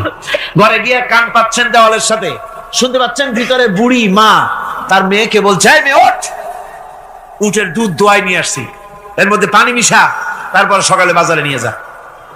মেয়ে বলছে, মা এই কামটা আমি পারবো না। কেন পারবি না? হযরত ওমর ফরমান জারি করেছেন, দুধে পানি মিশাতে নিষেধ করেছে, কাজে এই কাজটা আমি পারবো না। আরে বেটি, আমিরুল মুমিনিন দেখ এখন কোথায় যায়, ঘুমায় আছে, সে কি দেখতেছে নাকি যে পানি মিশাই নাকি মিশাই? মেয়ে বলতেছে, মা আমিরুল মুমিনিনকে ফাঁকি দেওয়া যেতে পারে, তার পুলিশ বাহিনীকে ফাঁকি দেওয়া যেতে পারে, কিন্তু আল্লাহ রাব্বুল আলামিনের চোখকে ফাঁকি দেওয়া যাবে না। হযরত ওমর এই কথা শুনে বাড়ি চলে গেলেন আর নিজের ছেলেকে ডেকে বললেন, ছেলে আমার, অমুক জায়গায় একটা বাড়ি আছে আর সেখানে একটা যুবতী মেয়ে আছে, ওই মেয়েটার বিয়ে হয়েছে কিনা শোনো, যদি বিবাহ না হয়ে থাকে তুমি তোমার নিজের বিয়ের প্রস্তাব দাও। আমিরুল মুমিনিন এই মেয়েটা সুন্দরী কেমন, স্বাস্থ্য কেমন কিছুই দেখলেন না, দেখলেন তাকওয়া। কি দেখলেন? আল্লাহর ভয়। আল্লাহর ভয় যখন একটা জাতির মধ্যে আসে, পুলিশ লাগে না, পুলিশের কাজ কমে যায়। 60,000 সৈন্য তাদের অশ্ব নিয়ে, তাদের উষ্ট্র নিয়ে, তাদের মালপত্র নিয়ে, জিহাদের সামান নিয়ে শ্রাবণের খরস্রোতা নদী, উত্তাল তরঙ্গমালায় ভরা নদীর উপর থেকে এই সাহাবীরা পাড়ি দিয়ে ওপার চলে গেলেন। ওপার যাওয়ার পরে হযরতে সাদ বলছেন, তোমাদের কেউ কি হারায় গেছে নাকি? সবাই এদিক ওদিক তাকায়, খোঁজ করে বলল, মানুষ তো দূরের কথা, একটা উট আর ঘোড়াও একটাও হারায় যায় নাই। একজন বলল, আমার একটা পেয়ালা, যে পেয়ালা আমি পানি পান করতাম, সেই পেয়ালাটা তুফানে ছিটকে কোথায় চলে গেছে, ওইটা হারায় গেছে। হযরতে সাদ বলেন, মুজাহিদের কোন জিনিস দরিয়া নিতে পারে না, অবশ্যই তা ফেরত আসবে। এই কথা তিনি বলতেছিলেন, হঠাৎ করে দরিয়ার কিনারে একটা আওয়াজ হলো, দেখা গেল তুফানের ভিতরে সেই হারানো বাটিটা তাদের মধ্যে বেরিয়ে এসেছে। আল্লাহু আকবার! মুজাহিদদেরকে সাহায্য করেন স্বয়ং আল্লাহ রাব্বুল আলামিন। আফ্রিকার জঙ্গলের কাছে ভিন্ন ইতিহাস, জঙ্গলের কাছেই মুসলমানদেরকে থাকতে দেওয়া হয়েছিল। মনে করা হয়েছিল জঙ্গলের সমস্ত হিংস্র প্রাণীরা এই মুসলমানদের শেষ করে দেবে, যুদ্ধ করা লাগবে না। হযরতে সাদ সে অবস্থা বুঝতে পারলেন, তিনি একটা মঞ্চ তৈরি করলেন। সেই মঞ্চের উপরে দাঁড়ায় জঙ্গলের প্রাণীদের দিকে লক্ষ্য করে তিনি নোটিশ জারি করে দিলেন, বললেন, ইয়া আইয়াতুহাল হাশারাত ওয়াস সিবাউ নাহনু আসহাবু রাসূলুল্লাহ সাল্লাল্লাহু আলাইহি ওয়াসাল্লাম। হে জঙ্গলের হিংস্র প্রাণীরা, আমরা আল্লাহ রাসূলের সাহাবী, ফাইন্না নাজিলুনা ফামান ওয়াজাদনা বাদাহু কাতালনাহু। আমরা রাসূলের সাহাবী, এইখানে আল্লাহর দ্বীনকে কায়েম করার জন্য আমরা এসেছি, আল্লাহর কলেমার আওয়াজ নিয়ে আমরা এখানে রাত কাটাবো। সুতরাং এই জঙ্গলের ভিতরে হিংস্র প্রাণী যত আছো, সব আমাদের এই জায়গা ছেড়ে অন্যত্র চলে যাও। আফ্রিকার জঙ্গলি মানুষেরা চিন্তা করলো, মানুষের কথা কি জঙ্গলি প্রাণীতে শোনে নাকি, পাগলে কয় কি? তারা তাকায় তাকায় দেখলো হযরতে সাদের এই ঘোষণার পরে বাঘের কাতারে বাঘ, সিংহের কাতারে সিংহ, সাপের কাতারে সাপ, যার যার ডিম আর বাচ্চাগুলি মুখে কামড়াইয়া সাহাবীদের এলাকা ছেড়ে দিয়ে তারা অন্যত্র চলে গেল। আমার মুসলমান ভাইরা, এই ছিল মুসলমানদের ইতিহাস। দিন প্রতিষ্ঠা করার কাজে মুসলমান এগোলে আল্লাহই মদত করেন। কে মদত করেন? এই অপরাধে বেলালকে তারা মেরেছে, তাকে ভাইরা ওরা হযরতে খাব্বাবকে বেঁধেছে, খুঁটির সাথে বেঁধে চতুর্দিক থেকে তীর নিক্ষেপ করছে, তরবারি মারতেছে, শরীরের গোশত সুবহানাল্লাহ পড়ে। হযরত আব্বাস রাদিয়াল্লাহু তাআলা আনহু বর্ণনা করছেন, সামি'তু রাসূলুল্লাহ সাল্লাল্লাহু আলাইহি ওয়াসাল্লাম ইয়াকুল, আইনান লা তামাসসুহান নারু আইনুন বাকাত মিন খাশিয়াতিল্লাহ ওয়া আইনুন বাতাত তাহরিসু ফি সাবিলিল্লাহ, রাওয়াহু তিরমিজি। হযরত ইবনে আব্বাস রাদিয়াল্লাহু তাআলা তিনি বলছেন, আমি রাসূলুল্লাহকে বলতে শুনেছি, আল্লাহর নবী বলেছেন, দুইটি চোখে জাহান্নামের আগুন দুইটা চোখকে স্পর্শ করবে না। একটা চোখ হচ্ছে গভীর রাত্রে যারা আল্লাহর ভয়তে, জাহান্নামের ভয়তে যারা কান্দে, জাহান্নামের আগুন ওই চক্ষুকে স্পর্শ করবে না। আর যারা দিন প্রতিষ্ঠার জন্য, আল্লাহর দিন কায়েমের জন্য ময়দানে যারা লড়াই করে, রাতের বেলায় পাহারা দেয়, ওই পাহারারত চোখের মধ্যে জাহান্নামের আগুন ওই চোখে স্পর্শ করবে না। আমার ভাইরা, হযরত উসমান রাদিয়াল্লাহু তাআলা আনহু বলছেন, মান রাবাতা লাইলাতান ফি সাবিলিল্লাহ কানাত কাআলফি লাইলাতিন সিয়ামুহা ওয়া কিয়ামুহা। হাজার রাত ধরে রোজা রাখলে, হাজার রাত ধরে ইবাদত করলে, আর হাজার দিন ধরে রোজা রাখলে যে সওয়াব হবে, একটা ঘন্টা, একটা রাত যদি কেউ পাহারা দেয় আল্লাহর দ্বীনকে প্রতিষ্ঠার জন্য, আল্লাহর দ্বীনের কোন ইসলামী রাষ্ট্রের প্রহরায় যদি কেউ যদি থাকে, একটা রাতে পাহারা দিয়ে যে সওয়াব হবে, হাজার হাজার বছর ধরে নামাজ রোজা করে ওই সওয়াব পাওয়া যাবে না। সুবহানাল্লাহ। অর্থাৎ হাজার বছর ধরে নামাজ রোজা করার মতোই সওয়াব পাহারা দেওয়া আল্লাহর দ্বীনের, ইসলামের রাষ্ট্রকে। বন্ধুগণ, রাসূল পাক সাল্লাল্লাহু আলাইহি ওয়াসাল্লাম তিনি বলেছেন, কিয়ামতের দিন জাহান্নামের আগুন আর জিহাদের ময়দানের ধুলি, এই দুটি একসঙ্গে কোন মানুষের পেটের মধ্যে প্রবেশ করবে না। রাসূল পাক সাল্লাল্লাহু আলাইহি ওয়াসাল্লামের একটি হাদিস যা মিশকাত শরীফের মধ্যে বর্ণিত আছে। মিশকাত শরীফের সম্ভবত ৩৩৬ পৃষ্ঠায় এই হাদিসটি বর্ণনা করা হয়েছে যে হযরত ইবনে আইস রাদিয়াল্লাহু তাআলা আনহু হচ্ছেন এই হাদিসের রাবী। তিনি বলছেন, একবার হুজুর সাল্লাল্লাহু আলাইহি ওয়াসাল্লাম এক ব্যক্তির জানাজায় গিয়ে উপস্থিত হলেন। হযরত ওমর রাদিয়াল্লাহু তাআলা আনহু তখন হুজুরকে বললেন, হে রাসূল, আপনি এই লোকটার জানাজা পড়বেন? এই লোক তো ইসলামের এই ক্ষতি করেছে, সেই ক্ষতি করেছে, অমুক করেছে, এই লোকটার আপনি জানাজা পড়বেন? হুজুর তখন উপস্থিত লোকদের জিজ্ঞেস করলেন, হাজিরিন, তোমরা কি কেউ এই লোকটাকে কোন ইসলামের ভালো কাজ করতে দেখেছো? একজন লোক দাঁড়িয়ে গেলেন, তিনি বললেন, হে আল্লাহর নবী, আমি সাক্ষী, আমি দেখেছি একটা মুজাহিদ বাহিনী জিহাদ করে ফিরতে ছিল, তো এক জায়গায় তারা ডেরা গাড়লো, শিবির স্থাপন করলো, রাত কাটাবে বললো। আমি দেখেছি এই লোকটি সারা রাত সেই মুজাহিদদেরকে, সাহাবীদেরকে সারা রাত জেগে জেগে পাহারা দিয়েছে। আল্লাহর নবী জানাজার ইমামতি করলেন, আর এরপরে তাকে কবরের মধ্যে মাদফুন করে দিয়ে নবীজি তার কবরের পাশে দাঁড়িয়ে বললেন, ইন্না আসহাবাকা ইয়াযুন্নুনা আন্নাকা মিন আহলিন নার ওয়া আনা আশহাদু আন্নাকা মিন আহলিল জান্নাহ।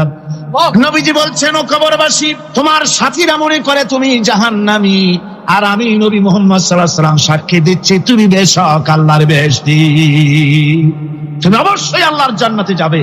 এরপর হযরত ওমরের দিকে ফিরে রাসূলুল্লাহ বললেন, ওমর, মানুষের শুধু বাহ্য দৃশ্যটাই দেখো না, তার অন্তরের জাযবাটাকেও কদর করো। সুবহানাল্লাহ বিহামদিহি। এই জিহাদের ময়দানে যারা কাজ করে, জান দেয়, মাল দেয়, আল্লাহ পাক তাদের উপরে রহম করেন। এই জিহাদ হচ্ছে এক অগ্নি পরীক্ষা। এই জিহাদটা কি? অগ্নি পরীক্ষা। এমনি এমনি বেহেশতে যাওয়া যাবে না ভাই।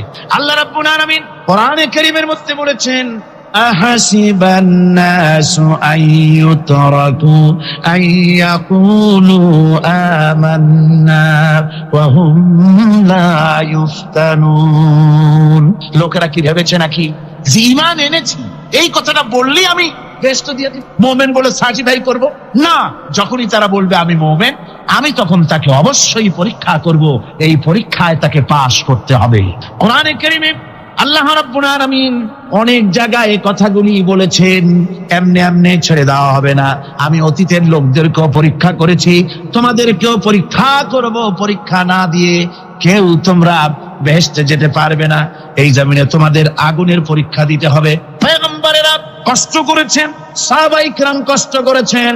আল্লাহ রাব্বুল আলামিন তিনি বলছেন, আম হাসিবতুম আন তাদখুলুল জান্নাতা ওয়া লাম্মা ইয়াতিকুম মাসালুল লাযীনা খালাউ মিন ক্বাবলিকুম মাসাতহুমুল বাসাউ ওয়াদ-দাররাউ ওয়া যুলজিলু হাত্তা ইয়াকুলার রাসূলু ওয়াল্লাযীনা মা'হু মাতা নাসরুল্লাহ আলা ইন্না নাসরাল্লাহি করিব। আল্লাহ রাব্বুল আলামিন বলেন, তোমরা কি মনে করেছো যে তোমরা বেহেশতে প্রবেশ করবে, অথচ তোমাদের পূর্বে যারা এই পৃথিবীতে এসেছিল তাদেরকে আমি যেমন পরীক্ষা করেছি ওরকম পরীক্ষা এখনো তোমাদের উপরে আসে নাই, ওরকম বিপদও আসে নাই, মুসিবতও আসে নাই। এমন বিপদ এসেছিল নবীদের উপরে, সাহাবায়ে কিরামদের উপরে, যে বিপদে মানুষ চচ্চরিত হয়ে গিয়ে নবী এবং তার সাথী সঙ্গীরা এ কথা তারা মুখ থেকে বেরিয়ে গেছে, মাতা নাসরুল্লাহ, আয় আল্লাহ তোমার মদদ কখন আসবে, তোমার মদদ কখন আসবে। মার খেতে খেতে তো শেষ হয়ে গেল। এইভাবে যখন মার আসে চতুর্দিক থেকে আর মুমিনেরা ময়দানে পা জমায়ে টিকে থাকে দিন প্রতিষ্ঠার জন্য, আল্লাহ তখন খুশি হয়ে এক সময় ঘোষণা করে দিবেন, আলা ইন্না নাসরাল্লাহি করিব।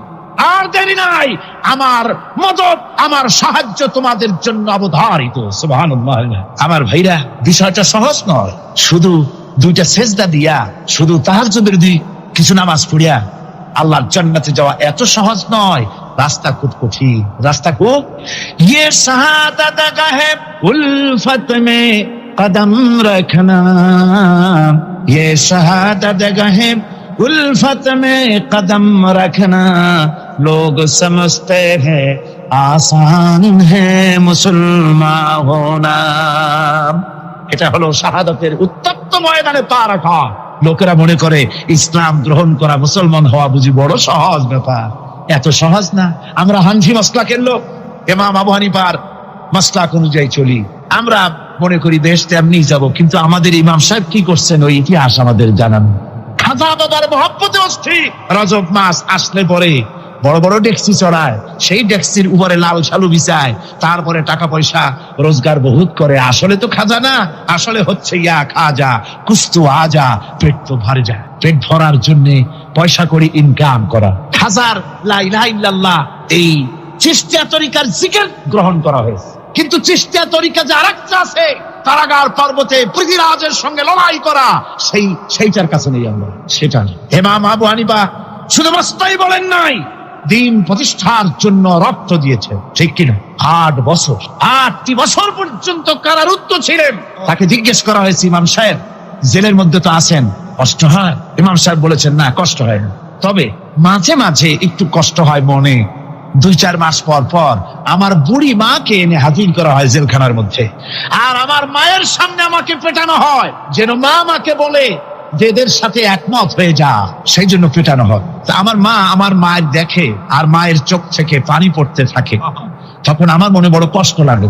তবে আলহামদুলিল্লাহ মা আমার এমন, আমার মার দেখেন আর হজম করেন। সর্বশেষ যে ব্যক্তি জাহান্নাম থেকে মুক্তি লাভ করবে,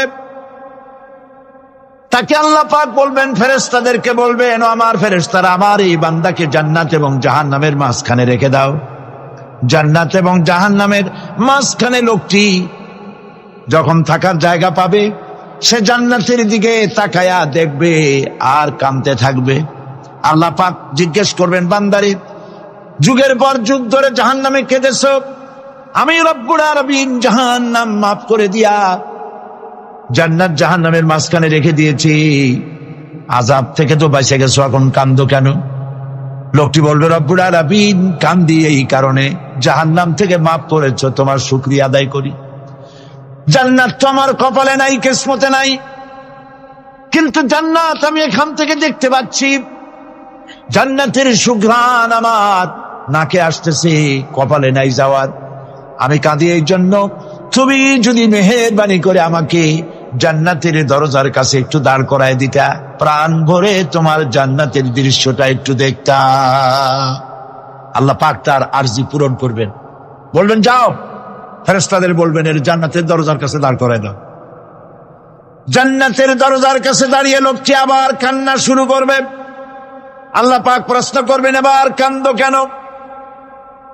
লোকটি বলবে, রব্বুল আলামিন, কান্দি এই কারণে, জান্নাতের এই দরজায় দাঁড়াইয়া জান্নাতের অফুরন্ত নেয়ামত কিছুই ভালো করে দেখা যায় না, শুধু অল্প জায়গা দেখি। যদি তুমি আমারে দয়া করে জান্নাতের মাঝখানে দাঁড় করায় দিতা, চতুর্দিকে তাকায়া তাকায়া দেখা কলিজারে ঠান্ডা বানাইতাম। তবে আমি ওয়াদা করি, জান্নাতের কোনো নাজ নেয়ামত, কোনো ফল আমি খাবো না, ধরবো না, সইব না। একটুখানি মেহেরবানি করে মাঝখানে দাঁড় করাইয়া দাও, জান্নারে ঠান্ডা করি। আল্লাহ রব্বুল আলামিন ফেরেশতাদের বলবেন, আমার এই বান্দারে জান্নাতের মাঝখানে দাঁড় করাইয়া দে। আল্লাহর নবী বলেন, জান্নাতের মাঝখানে দাঁড়িয়ে লোকটি আগের চাইতে আরো জোরে চিৎকার মেরে কাঁদতে থাকবে। আল্লাহ পাক বলবেন, বান্দারে কি হলো তোর? দরজার কাছে আসতে চাইছিলে, আইনা দিলাম। আবার এবার মাঝখানে আসতে চাইছো, তাও এনে দিয়েছি। আবার কান্দো কেন? লোকটি বলবে, রব্বুল আলামিন, এবার কান্দি এই জন্যে, তুমি যখন দয়া করে একটিবার জান্নাতের মাঝখানে এনে আমাকে দাঁড় করায় দিয়েছো, তুমি রহমান রহিম গফুরুর রহিম, এই জান্নাত থেকে আবার আর বাইর করে দিও না। আল্লাহ রাব্বুল আলামিন বলবেন, ও আমার বান্দারে, আমার এই জান্নাত তোর খুব পছন্দ হয়েছে নাকি? লোকটি বলবে, রব্বুল আলামিন, কলিজা ঠান্ডা হয়ে গেছে, ভাবতেও পারি নাই জান্নাত এত সুন্দর। আল্লাহ পাক বলবেন, বান্দারে, এরকম একটি নয়, দুইটা নয়, তোর জন্য আমি 10টা জান্নাত এইরকম রিজার্ভ করে রাখছি। সুবহানাল্লাহ। আল্লাহ পাককে ভয় করে পৃথিবীর সমস্ত পাপ থেকে যারা নিজেকে রক্ষা করবে, আল্লাহ তাদের জন্য এই জান্নাত রেখে দিয়েছেন। সুবহানাল্লাহ। সে জান্নাতের রিসিপশন আপনারা আন্দাজ করতে পারবেন না। রিসিপশন কারে কয়? কি এর প্রধানমন্ত্রী আর প্রেসিডেন্ট, 4-5টা পুলিশ আর আর্মি আসে একটা ছট করে সেলুট মারলো, বাস শেষ হয়ে গেল, এরকম না। জান্নাতীদেরকে রিসিপশন দেওয়া হবে। জান্নাতীরা যখন আল্লাহর হুকুমে জান্নাতের দিকে যেতে লাগবে, আর যখন জান্নাতের কাছে চলে যাবে, আল্লাহ রাব্বুল আলামিন শোনায় দিচ্ছেন, হাত্তা ইযা জাউহা ফুতিহাত আবওয়াবুহা ওয়া ক্বালা লাহুম খাজানাতুহা সালামুন আলাইকুম তিবতুম ফাদখুলুহা খালিদিন। সুবহানাল্লাহ। জান্নাতীরা যখন জান্নাতে প্রবেশ করার দরজার মুখোমুখি হবে, তার রক্ষীগণ তখন বলবে, সালামুন আলাইকুম, আল্লাহর শান্তি তোমাদের উপরে বর্ষিত হোক। সুবহানাল্লাহ। দুনিয়ার টাটকা টাটকা সুখগুলি 2 পা দিয়ে ঠেলে দিয়েছো, টাটকা সুখগুলি গ্রহণ করো নাই, হারাম খাও নাই, আল্লাহর দ্বীন কায়েমের জন্য রক্ত দিয়েছো, জীবন দিয়েছো, কষ্ট করেছো, আল্লাহকে ভয় করেছো। আমাদের সালাম গ্রহণ করো, জান্নাতের মধ্যে ঢুকে যাও চিরকালের জন্য। সুবহানাল্লাহ। আর বাইর হওয়া লাগবে না, চিরকাল এই জান্নাতের মধ্যে তোমরা বসবাস করতে পারবে। আল্লাহ রাব্বুল আলামিনের ফেরেশতারা বলে দিবে। জান্নাতের মধ্যে আল্লাহ পাক হুরদের সঙ্গে জান্নাতীদের বিয়ের ব্যবস্থা করে দিবেন। কোরআনে কারিমে আল্লাহ পাক বলেন, মুত্তাকিইনা আলা সুরুজিম মাসফুফাতিন ওয়া যাওয়াজনাহুম বিহুরিন ঈন। সামনাসামনি ভাবে সাজানো সারি সারি আসন সমূহের উপর তারা ঠেস লাগায় বসে থাকবে, আর আল্লাহ রাব্বুল আলামিন হুরদের সাথে জান্নাতীদের বিয়ের ব্যবস্থা করে দিবে। যেসব হুরের সঙ্গে বিয়ে হবে তাদের আল্লাহ পাক বিবরণ দিচ্ছেন কি রকম হবে তারা। লাম ইয়াতমিসহুন্না ইনসুন ওয়ালা জান। এর পূর্বে জিন এবং ইনসান এদেরকে কেউ স্পর্শ করে নাই। কি রকম তারা? كأنهن الياقوت والمرجان, যেমন ঝিনুকের ভিতরে মণিমুক্তা থাকে এইভাবে আল্লাহ পাক তাদেরকে পবিত্র করে রেখে দিয়েছেন। আমার প্রিয় ভাইরা, আল্লাহ রাব্বুল আলামিন কোরআনে কারীমের ভিতরে বলেছেন ফাবিআইয়ি আলা'i রাব্বিকুমা তুকাযযিবান। জান্নাত দান করে আল্লাহ পাক এবার জান্নাতীদেরকে সম্বোধন করে বলবেন, ইয়া ইবাদি লা খাউফুন আলাইকুমুল ইয়াওমা ওয়ালা আনতুম তাহজানুন। হে আমার বান্দারা, লা খাউফুন আলাইকুমুল ইয়াওম, আজ আর কোনো ভয় নাই। সুবহানাল্লাহ, সুবহানাল্লাহ। আজ আর কোনো ভয় নাই, কোনো চিন্তাও নাই, আরামে এই জান্নাতের মধ্যে বসবাস করো। এরপরে আল্লাহ পাক জিজ্ঞেস করবেন, ও আমার জান্নাতীরা, আমি যেসব ওয়াদা করছিলাম আমার ওয়াদা মোতাবেক সমস্ত নিয়ামত পেয়েছো? তারা বলবে হ্যাঁ পেয়েছি, সব নিয়ামত আপনার ওয়াদা মোতাবেক সব পেয়েছি। আল্লাহ রাব্বুল আলামিন বলবেন সব পাও নাই, ওয়ালাদাইনা মাজিদ, আমার কাছে আরো বেশি আছে। সুবহানাল্লাহ, আমার কাছে আরো বেশি আছে।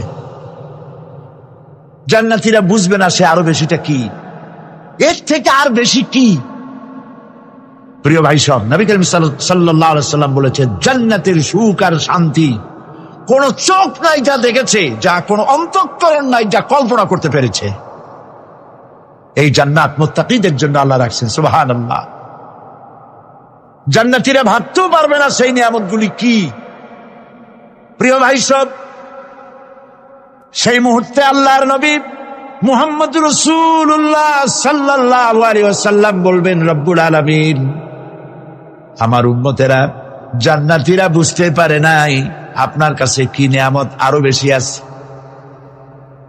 আমার এই উম্মতেরা জান্নাতীরা আপনার ওয়াদা মোতাবেক সব পেয়েছে, কিন্তু একটি জিনিস এখনো তাদের কিসমতে হয় নাই।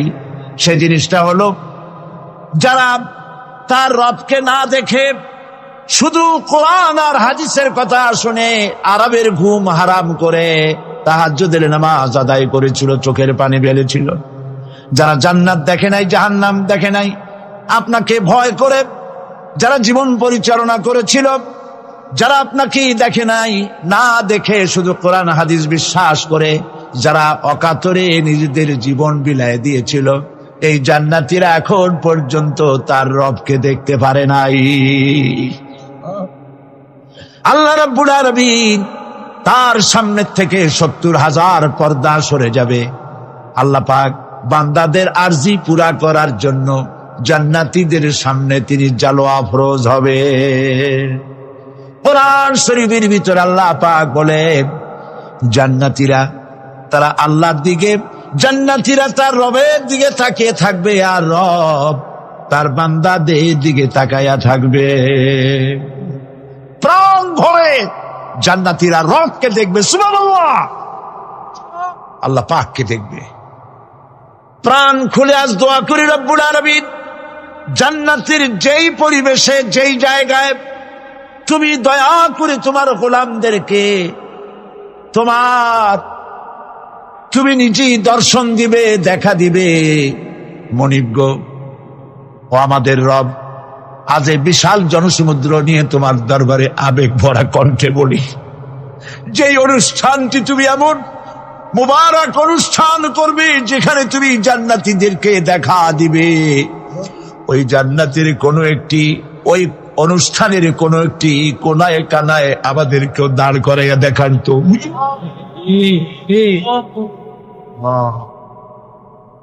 ভাই সব, আল্লাহ রাব্বুল আলামিন মানুষের সামনে এত সব নিয়ামত রেখেছেন, এই জান্নাত দান করবেন। এরপরে আল্লাহ রাব্বুল আলামিন কোরআনে কারীমের মধ্যে বলেছেন, রব্বুল রব্বিস সামাওয়াতি ওয়াল আরদি ওয়া মা বাইনাহুমার রাহমানি লা ইয়ামলিকুনা মিনহু খিতাবা। এসব পুরস্কার রয়েছে তোমাদের সেই রবের পক্ষ থেকে যিনি আকাশ আর জমিনের মালিক। সুবহানাল্লাহ বলবেন না? যার সামনে কথা বলার ক্ষমতা কারো হবে না। এটি একটি মারাত্মক কথা। কিয়ামতের দিন আল্লাহর দরবারে কেউ কথা বলতে পারবে না আল্লাহর নির্দেশ ছাড়া। একটি আকীদা পরিষ্কার করে নিয়ে যান আপনাদের। সে আকীদাটা এভাবে পরিষ্কার করুন, কোন পীর সাহেব, কোন খাজা বাবা, কোন মাওলানা, কোন মুহাদ্দিস, কোন বুজুর্গ আপনাকে সুপারিশ করতে পারবে না যদি না আল্লাহ পাক তাকে কথা বলার তৌফিক না দেয়। মনে থাকবে এটা। আয়াতুল কুরসির ভিতরে আমরা পড়ি, মান যাল্লাযী ইয়াশফাউ ইনদাহু ইল্লা বিইজনিহি। আল্লাহ পাক বলেছেন কিয়ামতের দিন আল্লাহর দরবারে কার সাহস আছে কথা বলতে পারে? মান যাল্লাযী ইয়াশফাউ ইনদাহু ইল্লা বিইজনিহি। আল্লাহর অর্ডার ছাড়া, হুকুম ছাড়া আল্লাহর সামনে কথা বলার সেদিন কেউ থাকবে না। সুবহানাল্লাহ। কেউ কথা বলতে পারবে না। সুপারিশ করতে হবে আল্লাহ যারে বলেন তুমি করো, অমুকের জন্য করো, সেই ব্যক্তি শুধু তার জন্যই করতে পারবে, আর কেউ কথা বলতে পারবে না। সেই কঠিন হাসরের ময়দান, যেদিন শুধুমাত্র আল্লাহ পাক কথা বলবেন, আর যারে বলতে বলবেন সেই কেবলমাত্র বলতে পারবে। সুপারিশ এটি আল্লাহ পাক কিয়ামতে পারমিশন দিলে বলা যাবে। হযরত ইব্রাহিম আলাইহিস সালাম কিয়ামতের দিন তার নিজের পিতা সম্পর্কে সুপারিশ করবেন। রব্বুল আলামিন, আমার আব্বার জন্য সুপারিশ করতেছি, মেহেরবানি করে জাহান্নাম থেকে তারে আপনি রক্ষা করুন। আল্লাহ রব্বুল আলামিন বলবেন, ইব্রাহিম তোমার সুপারিশ মঞ্জুর হবে না। প্রিয় ভাই সব, একটু মাথা খাটান, চিন্তা করেন। উলুল আযম পয়গম্বর, জাতির পিতা। কে জাতির পিতা?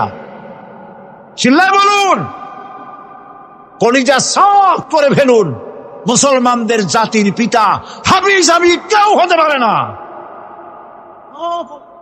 মিল্লাতা আবিকুম ইব্রাহিম। ইব্রাহিম আলাইহিস সালাম এই মিল্লাতের পিতা। সুবহানাল্লাহ।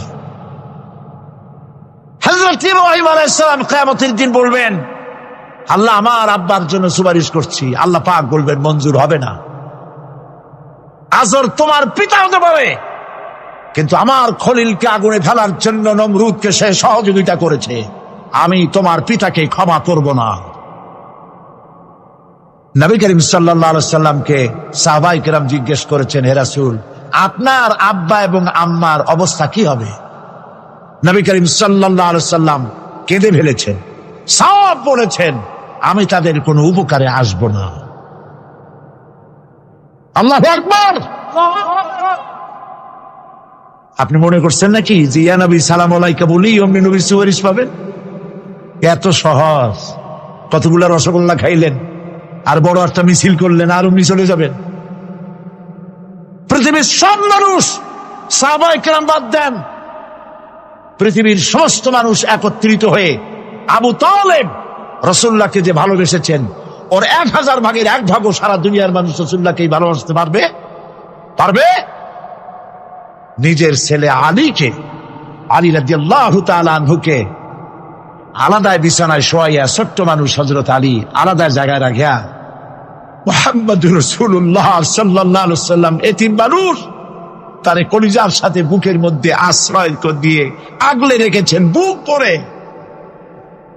সেই আবু তালেব মৃত্যুর সময় নবী করিম সাল্লাল্লাহু আলাইহি ওয়াসাল্লাম বলেছিলেন, চাচা একটিবার আমার কানে তাওহীদের কালেমা শুনায় দেন। আবু তালেব, তার কিসমতে ছিল না কালেমা। মরে যাওয়ার পর একজন সাহাবী বলেছিলেন, ইয়া রাসূলুল্লাহ, মৃত্যুর সময় আবু তালেবের মুখ আমি নড়তে দেখেছি। তিনি কালেমা পড়েছেন সম্ভবত, রাসূলুল্লাহ সাদ পড়েছেন, আমি শুনি নাই। এত ভালোবাসার পরেও হাদিস শরীফে এসেছে আবু তালেব জাহান্নামে যাবে। কোথায় যাবে? জাহান্নামে। সবচাইতে কম আযাব হবে কার? আবু তালেবের। কম আযাবটা কি? হাদিস শরীফে এসেছে কম আযাব হলো জাহান্নামের আগুন দিয়ে এক জোড়া জুতা তৈরি করে আবু তালেবের পায়ে পরিয়ে দেওয়া হবে। সেই জাহান্নামের আগুনের তৈরি করা জুতার তাপে আবু তালেবের মাথার ঘিলুগুলো টকবক করে বউ পড়তে লাগবে। এত ভালোবেসে যদি কিয়ামতে উপায় না হয়, আপনি ইয়া নবী সালাম আলাইকা, ইয়া রাসূল সালাম আলাইকা, আর কতগুলো জিলাপি খাইলেন, বড় একটা মিছিল করলেন। প্রিয় ভাই সব, এইসব বিদআত ছাড়ুন, এগুলি সুস্পষ্ট বিদআত। রাসূলুল্লাহকে ভালোবাসবেন, সাহাবীরা যেভাবে ভালোবেসেছেন ওইভাবে ভালোবাসবেন। আল্লাহ রাব্বুল আলামিন বলেন, যালিকাল ইয়াউমুল হক ফামান শাআ আত্তাখাযা ইলা রাব্বিহি মাআবা। এই দিনটি অবশ্যই আসবে, সেদিনটি নিশ্চিতভাবে আসবে। আর এখন যার ইচ্ছা সে তার রবের দিকে অগ্রসর হোক। ইন্না আনজারনাকুম আযাবান করিবান ইয়াওমা ইয়ানজুরুল মার'উ মা কদ্দামাত ইয়াদাহু ওয়া ইয়াকুলুল কাফিরু ইয়া লাইতানি কুনতু তুরাবা। ইন্না আনজারনাকুম আযাবান করিবা, খুব নিকটবর্তী একটি আযাব সম্পর্কে আমি তোমাদেরকে সতর্ক করে দিলাম। কে বলতেছেন? আল্লাহ পাক। লক্ষ্য করুন আল্লাহ কি বলছেন। খুব নিকটবর্তী একটি কঠিন শাস্তি, আযাব, অর্থাৎ কিয়ামত, এ সম্পর্কে আমি তোমাদেরকে সতর্ক করে দিলাম। ইয়াউমা ইয়ানজুরুল মার'উ মা কদ্দামাত ইয়াদা, সেদিন প্রত্যেকটি লোক যা সে পাঠিয়ে দিয়েছিল এখানে, অর্থাৎ যা করেছিল সেগুলি সে দেখতে পাবে। আর তখন ওয়ায়াকুলুল কাফিরু ইয়া লাইতানি কুনতু তুরাবা। সেই কিয়ামতের ময়দানে অবস্থা দেখে কাফেররা বলবে, আহারে, মানুষ না হইয়া যদি মাটি হইয়া যেতাম, যদি মাটি হতাম, যদি মানুষ না হয়ে না জন্মতাম, আজ এই হাসরের ময়দানে এইখানে এই বিচারের মুখোমুখি হতাম না, মাটি হইলে বরং অনেক ভালো হতো। এই পৃথিবীতে আমরা এসেছি, চলে যাব, যাওয়ার আগে এই কোরআন একটি বিশাল জনগোষ্ঠী এমন বানাতে চেয়েছে যে জনগোষ্ঠী এই কোরআন দিয়ে একটি বিশাল সমাজ গড়বে, রাষ্ট্র গড়বে, এমন রাষ্ট্র গড়বে যেই রাষ্ট্রে দুঃখ থাকবে না, অশান্তি থাকবে না, যেখানে সুখ থাকবে, সমৃদ্ধি থাকবে, আর কিয়ামতের দিন আল্লাহর জান্নাতে তারা চলে যাবে। তেমন একটি সমাজ কি আমরা চাই? সবাই বলেন, সেরকম একটি সমাজ কি আমরা চাই? প্রিয় ভাই সব, কিয়ামতের দিন আমরা যেতে চাই জান্নাতে। কোথায় যেতে চাই বলেন? জোরে বলেন। এই জান্নাতে যাওয়ার জন্য দুইটা কাজ করতে হবে। কয়টা কাজ? আল্লাহ রাব্বুল আলামিন বলেন, ফামান কানা ইয়ারজু লিকাআ রাব্বিহি ফালইআমাল আমালান সালিহান ওয়া লা ইউশরিক বিইবাদাতি রাব্বিহি আহাদা। আল্লাহ পাক বলেন, যে বাজারা আমার সঙ্গে দেখা করতে চায় কিয়ামতে, দুইটা কাজ করা লাগবে। বলেন কয়টা কাজ? একটা হলো নেক আমল। কি আমল বলেন? নেক আমল। নেক আমল কারে বলে? নেক আমল করতে হলে আবার দুইটা শর্ত লাগে। এক নম্বরে কাজটা করতে হবে আল্লাহরে খুশি করার জন্যে। কারে খুশি করার জন্য?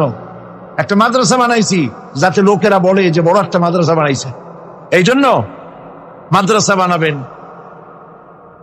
মসজিদ বানাবেন, হসপিটাল বানাবেন, যা কিছু করেন নিয়ত হবে আল্লাহকে খুশি করা। নিয়ত হবে কারে খুশি করা? আল্লাহ পাককে খুশি করা। এই হলো নেক আমলের প্রথম শর্ত, কাজ হবে আল্লাহকে খুশি করার জন্য। 2 নম্বরে কাজটি হতে হবে সুন্নতে নববী সাল্লাল্লাহু আলাইহি ওয়াসাল্লামের উপরে। মনে থাকবে, দাড়ি রাখবো কেন রাখবো? রাসূলের সুন্নাত। রাখবো কারে খুশি করার জন্য? আল্লাহ খুশি করার জন্য। রাখবো কার মতো? রবীন্দ্রনাথের মতো, কার্ল মার্কসের মতো, কবির মতো নয়। রাখতে হবে কার মতো? নবীর মতো।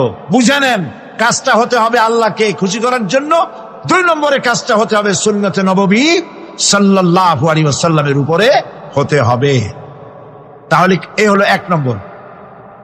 জান্নাতে যাওয়ার জন্য, আল্লাহর সাথে দেখা করার জন্য 1 নম্বরের কাজ হলো নেক আমল। বলেন 1 নম্বরের কাজ কি? 2 নম্বরের কাজ ওয়ালা ইউশরিক বিইবাদাতি রাব্বিহি আহাদা।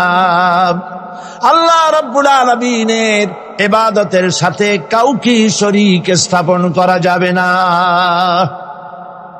আমরা যারা মুসলমান, অধিকাংশ মুসলমান শিরকের ভিতরে মুবতলা হয়ে আছে। বিশ্বাস করেন কিনা বলেন? কাফেররা তো মুশরিক আছেই, ওরা তো মুশরিক আছেই, কিন্তু আমরা মুসলমানেরা আমাদের আমলের মধ্যে, আমাদের অজান্তে সবের নিয়তে অনেক শিরক আমরা করে বসি। নাউজুবিল্লাহ, বলেন নাউজুবিল্লাহ।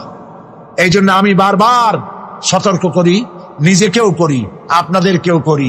এই কারণে করি, শিরকের গুনাহ আল্লাহ মাফ করবেন না। ইন্না শিরকা লাযুলমুন আযীম। শিরক মস্ত বড় অপরাধ, জুলম, আল্লাহ মাফ করবেন না। আল্লাহর কাছে কান্দে কান্দে মাপ চাওয়া লাগবে যে আল্লাহ, শিরক থেকে আমাকে রক্ষা করো, বাঁচাও। অনেক গোপন শিরক আছে। মাজারে যান, পীর সাহেবের কাছে যান, মনে যদি নিয়ত থাকে উনি ফু দিলে আমি ভালো হবই, উনি তাবিজ দিলে আমার বাচ্চা হবেই, উনি আমারে দয়া করলেই আমার ব্যবসায় উন্নতি হবেই, এইটার নাম শিরক। এটার নাম কি? ওয়াইজা সাআলতা ফাসআলিল্লাহ ওয়াইজা ইসতাআনতা ফাসতাইন বিল্লাহ। যা বলার আল্লাহরে বলো, আর যা চাওয়ার কার কাছে চাও? চিল্লায় বলেন। কলিজাটাকে পরিষ্কার করে দেন আজকের মাহফিলে। এই কলিজায় কারো প্রতি কোনো ভয় রাখবো না আল্লাহ ছাড়া। ভয় করবো কারে বলেন? মহব্বত আল্লাহ ছাড়া, এত বেশি মহব্বত আর কাউকে করব না। আল্লাহ তাআলা আমাদের কলিজায় তোমার ভয় এবং মহব্বত দিয়া ভরে দাও, রাসূলের মহব্বত দিয়ে আমাদের দিলকে ভরে দাও। বিশ্বাস করুন ভাই সাহেব, কোরআন শরীফ আমার সামনে, বিশ্বাস করুন। দেশি পীর, বিদেশি পীর, খাজা বাবা দেশি এবং বিদেশি, কেউ আপনার ভাগ্য বদলাই দিতে পারবে না। এই পিছনে দৌড়ায় দৌড়ায় কোনো লাভ নয়। এতক্ষণ মসজিদের ভেতরে বসে আল্লাহর কাছে কাঁদেন। ওয়াকালা রাব্বুকুম উদউনি আস্তাজিব লাকুম। তোমার রব বলেছে আমারে ডাকো, আমি ডাকের সাড়া দিয়ে দেব। সুবহানাল্লাহ। আর আল্লাহ বলেছেন আমার ইবাদতের সাথে কাউকে শরীক করবে না। খবরদার। আলাইসাল্লাহু বিকাফিন আবদা। আল্লাহ প্রশ্ন করছেন, আলাইসাল্লাহু বিকাফিন আবদা, আমি কি আমার বান্দার জন্য যথেষ্ট নই? চিল্লায় বলুন অবশ্যই যথেষ্ট। আবার বলেন অবশ্যই যথেষ্ট। কলিজা সাফ করে ফেলেন। সম্রাট শাহজাহান, দিল্লির সম্রাট, হাবিজাবি সম্রাট না, দিল্লির সম্রাট। এখন কোথায়? কবরের মধ্যে। কবি বলতেছেন, শাহনে জাহাঁ কো जिन्हें फकर से देते थे बाज, शाहने जहां को जिन्हें फकर से देते थे बाज, वाज कब्र में है सूरह अलहम्दु की मोहताज। সারা ভারতবর্ষ যারা ট্যাক্স দিয়ে নিজেকে সৌভাগ্যবান বলে মনে করত, সে আজ কবরের মধ্যে ভিক্ষুকের মতো সূরা আলহামদুর মতো একটি সূরার মুহতাজ হয়ে ভিক্ষুকের মতো শুয়ে আছে। সম্রাট শাহজাহান মসজিদে বসে আছে, এক ফকির ঘুরতেছে, লোকেরা কয় ছোটবেলা থেকেই তোমার খয়রাত করতে দেখলাম, ভিক্ষা কি জীবনেও যাবে না তোমার? লোকটি বলছে, আমি ভিক্ষা করবো স্যার, আমার উপায়টা কি? এই লোকটি, আমি ভিক্ষা করা ছাড়া করবো কি? লোকেরা তো আমার 60 টাকা, 50 টাকা 100 টাকা দেয় না, 4 আনা 5 আনা 1 টাকা এই আমার দেয়, এই দিয়ে আমি বড় লোক হবে কেমন? লোকটি বলছে, আচ্ছা দেখো, তুমি তো জায়গা মতো যাইতে পারো নাই, বাদশার কাছে যাও, এমন দেওয়া দেবে জীবনে আর খয়রাত করা লাগবে না। তো বাদশার কাছে কি খয়রাতি যাইতে পারে কোনোদিন? হ্যাঁ, এখন পারবা। কেমনে? সম্রাট শাহজাহান এখন একা একা মসজিদে আছেন। তখনকার এসব বাদশারা অনেকে নামাজি ছিলেন, দিনদার ছিলেন। ফকির দরজার কাছে দাঁড়াইয়া দেখতে পাচ্ছে কেউ নাই, দেহরক্ষীরা দূরে দূরে দাঁড়ানো। বাদশাহ মসজিদের ভেতরে বসে হাত তুলে ঝুলতেছে আর কাঁদতেছে, চোখের পানি দিয়া দাঁড়িয়ে ভিজে ভিজে পড়ছে। এই দৃশ্য অনেকক্ষণ দেখলো ফকির। কিছুক্ষণ পর সম্রাট শাহজাহান মসজিদ থেকে বেরিয়ে আসছে। ফকির বলছে, আসসালামু আলাইকুম হুজুর। তিনি বললেন, ওয়ালাইকুম আসসালাম, চলে গেল। বাদশা বলল, আমার কাছে তো কেউ আইসা কিছু না চাইয়া তো যায় না, এরা দেখলাম খয়রাতির মতো কিছু চাইলো না, বেটা ভয় করলো নাকি? আমি এদিকে আসো। আসছে। ভয় পাইছো? কয় না, ভয় পাইনি। তো কিছু যে চাইলে না? ফকির বলছে, জাহাপানা, সত্যিই কিছু চাইতে আসছিলাম, তারপর চাইলে না কেন? ফকির বলছে, জাহাপানা, সারা জীবন ভিক্ষা করেছি, আর আজ দিল্লির সম্রাটের কাছে বেশি পাওয়ার লোভে এসেছি না, কিন্তু আপনার দশা দেখা আমার জ্ঞানের চোখ খুলে গেছে। আমি লক্ষ্য করে দেখলাম, আমি সম্রাটের কাছে চাইতে এসেছি, হাত তুলি নাই, বিনয় প্রকাশ করি নাই, চোখের পানি ফেলি নাই, কিন্তু লক্ষ্য করে দেখলাম দিল্লির সম্রাট আমার চাইতেও বড় ভিক্ষুকের মতো। আবার কোন সম্রাটের কাছে হাত তুলে কাঁদবে? আমার জ্ঞানের চোখ খুলে গিয়েছে, আমি বুঝতে পেরেছি সম্রাট কান্দে যেই সম্রাটের কাছে, তারে ছাড়া আর কারো কাছে জীবনে চাইব না। এই কথাই সূরা ফাতিহায় প্রত্যেক দিন পড়ি, বুঝি না কি পড়ি। ইয়াকা না'বুদু ওয়া ইয়াকা নাস্তাঈন। আয় আল্লাহ, একমাত্র তোমার গোলামি করি আর তোমার কাছে সাহায্য চাই, তুমি ছাড়া কারো কাছে সাহায্য চাই না। কলিজা সাফ করুন। কোন মরা পীর, কোন জিন্দা পীর আপনার মনের আশা পুরা করতে পারবে না, পারবে না, পারবে না। ওয়াসি সেদিন শপথ নিয়েছিলেন, রব্বুল আলামিন, আমি জাহালাতের কারণে যেই বল্লম দিয়ে ইসলামের একজন শ্রেষ্ঠ সন্তানকে আমি শহীদ করে ফেলেছিলাম, আমি বুঝতে পারি নাই, ওই বল্লমটা আমি হেফাজতে রেখে দিয়েছি। তুমি আমার এই দোয়া মঞ্জুর করো, আমি যেন এই বল্লম দিয়ে এই পৃথিবীর নিকৃষ্ট ইসলামের কোন দুশ্মনকে যেন আমি শেষ করে দিতে পারি।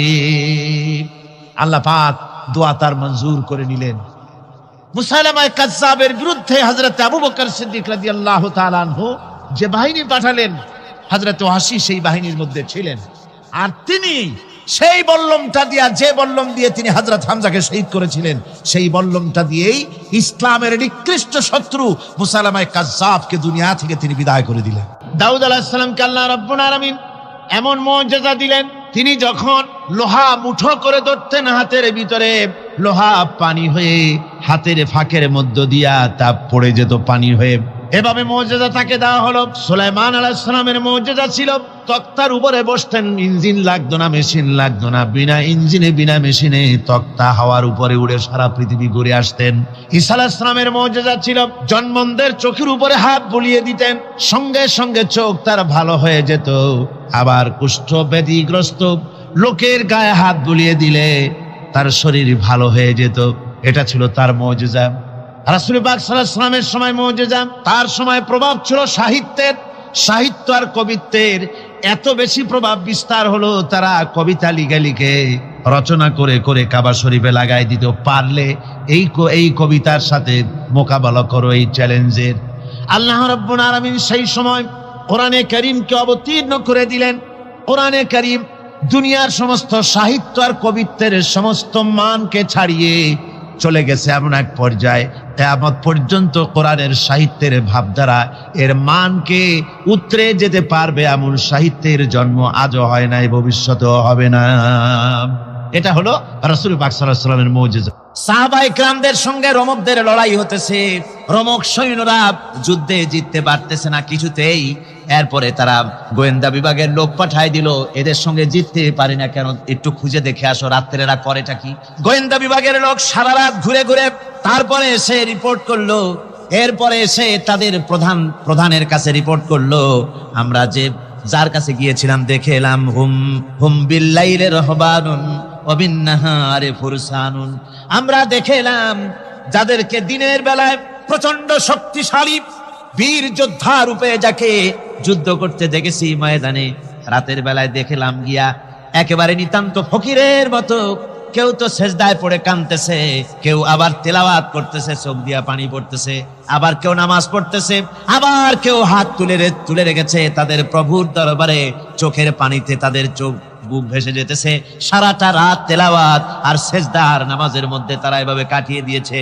সেনাপতি এই রিপোর্ট শোনার পরে বললেন, ও গোয়েন্দা বিভাগের লোকেরা, আমার রোমক সৈন্যরা শোনো, যে জাতির নৈতিক মান এত উচ্চে, ওই জাতির সঙ্গে যুদ্ধ করা মানে আমাদের আত্মহত্যা করার শামিল।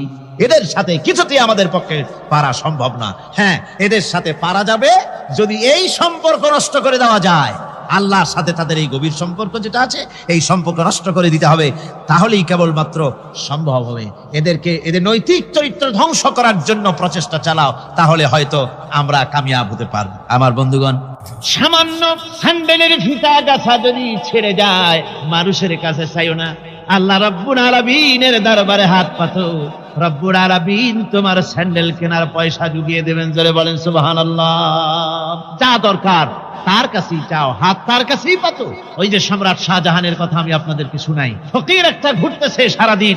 এক লোক বলছে যে আপনি হে ফকির, তুমি এরকম করে ঘুরছো সারা জীবন, বুড়া হয়ে গেছো খয়রাত করতে করতে, ছোটবেলা থেকে তোমার ভিক্ষা করতে দেখি, আর কতকাল ভিক্ষা করবে? করবোটা কি? বাচ্চার কাছে যাইতে পারবে, বাচ্চার কাছে গেলে এমন ভাবে দিবে, অনেক দিবে, নিয়ে কুলাইতে পারবা, তোমার আর জীবনে ভিক্ষা করা লাগবে। ফকির চলে গিয়েছে, কোথায় পাবো বাচ্চারে? দেখো মসজিদে পাবা। এখন তিনি নামাজ চলে গিয়েছে, সেখানে মসজিদের বারান্দায় দাঁড়ায় দেখে সম্রাট শাহজাহান হাত পেতে মোনাজাত করতেছেন, চোখের থেকে পানি পড়ে দাড়ি ভিজে ভিজে পড়ে। মোনাজাত শেষ করে বাদশা যখন বাইরে নেমেছেন, তখন ফকির তাকে সালাম দিয়ে চলে যান। বাদশা বলছেন, তুমি আমাকে সালাম দিয়ে চলে যাচ্ছ, তুমি তো ভিক্ষু, আমার কাছে তো সমস্ত ভিক্ষুকই আমার কাছে চায়, ভিক্ষুক তো ভালো, ধনীরাও আমার কাছে চায়, তুমি ভিক্ষুক মানুষ আমার কাছে চাইলে না, সালাম দিয়ে চলে যাও। ফকির বলতেছেন, যা পানা সত্যি কিছু চাইতে এসেছিলাম, কিন্তু আমি আপনাকে দেখার পরে আমার চিন্তার পরিবর্তন হয়ে গেছে।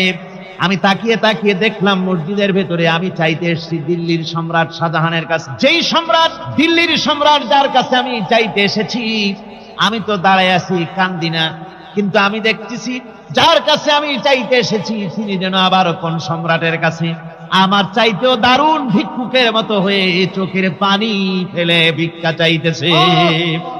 মনে মনে ভাবলাম, মানুষের কাছে ভিক্ষা চাইবো না কোনদিন আর। বাদশা কান্দে, যেই বাদশার কাছে ওই সম্রাটের সম্রাট রাজা ধীরাজ আল্লাহর কাছে ছাড়া কারো কাছে জীবনে আর হাত পাতবো না। হযরত আবু হুরায়রা রাদিয়াল্লাহু তাআলা আনহু একবার রাসূল করিম সাল্লাল্লাহু আলাইহি ওয়াসাল্লামের দরবারে কাঁদতেছিলেন। হুজুর জিজ্ঞেস করলেন, আবু হুরায়রা তুমি কাঁদো কেন? হযরত আবু হুরায়রা বলেন, হুজুর আমার মা আমাকে মেরেছে, আমি সেই জন্য কাঁদতেছি। হুজুর বলেন, মা তোমাকে মারলো কেন? কোনো বেয়াদবি করেছো নাকি? তিনি বললেন, না কোনো বেয়াদবি করি নাই, তবে মারলো কেন? হযরত আবু হুরায়রা বলেন, হুজুর আমার মা হচ্ছেন মুশরিকা, আমার মা কাফের। আমি অনেক রাত হয়েছিল বাড়ি ফিরতে, আমার মা জিজ্ঞেস করলো, এত রাত কোথায় ছিলি? আমি বললাম, মা তাম পৃথিবী যে কদম মোবারক চুমতে পারলে নিজেকে ধন্য মনে করে, আমি সেই রাসূলের দরবারে ছিলাম, আসতে দেরি হয়ে গেছে।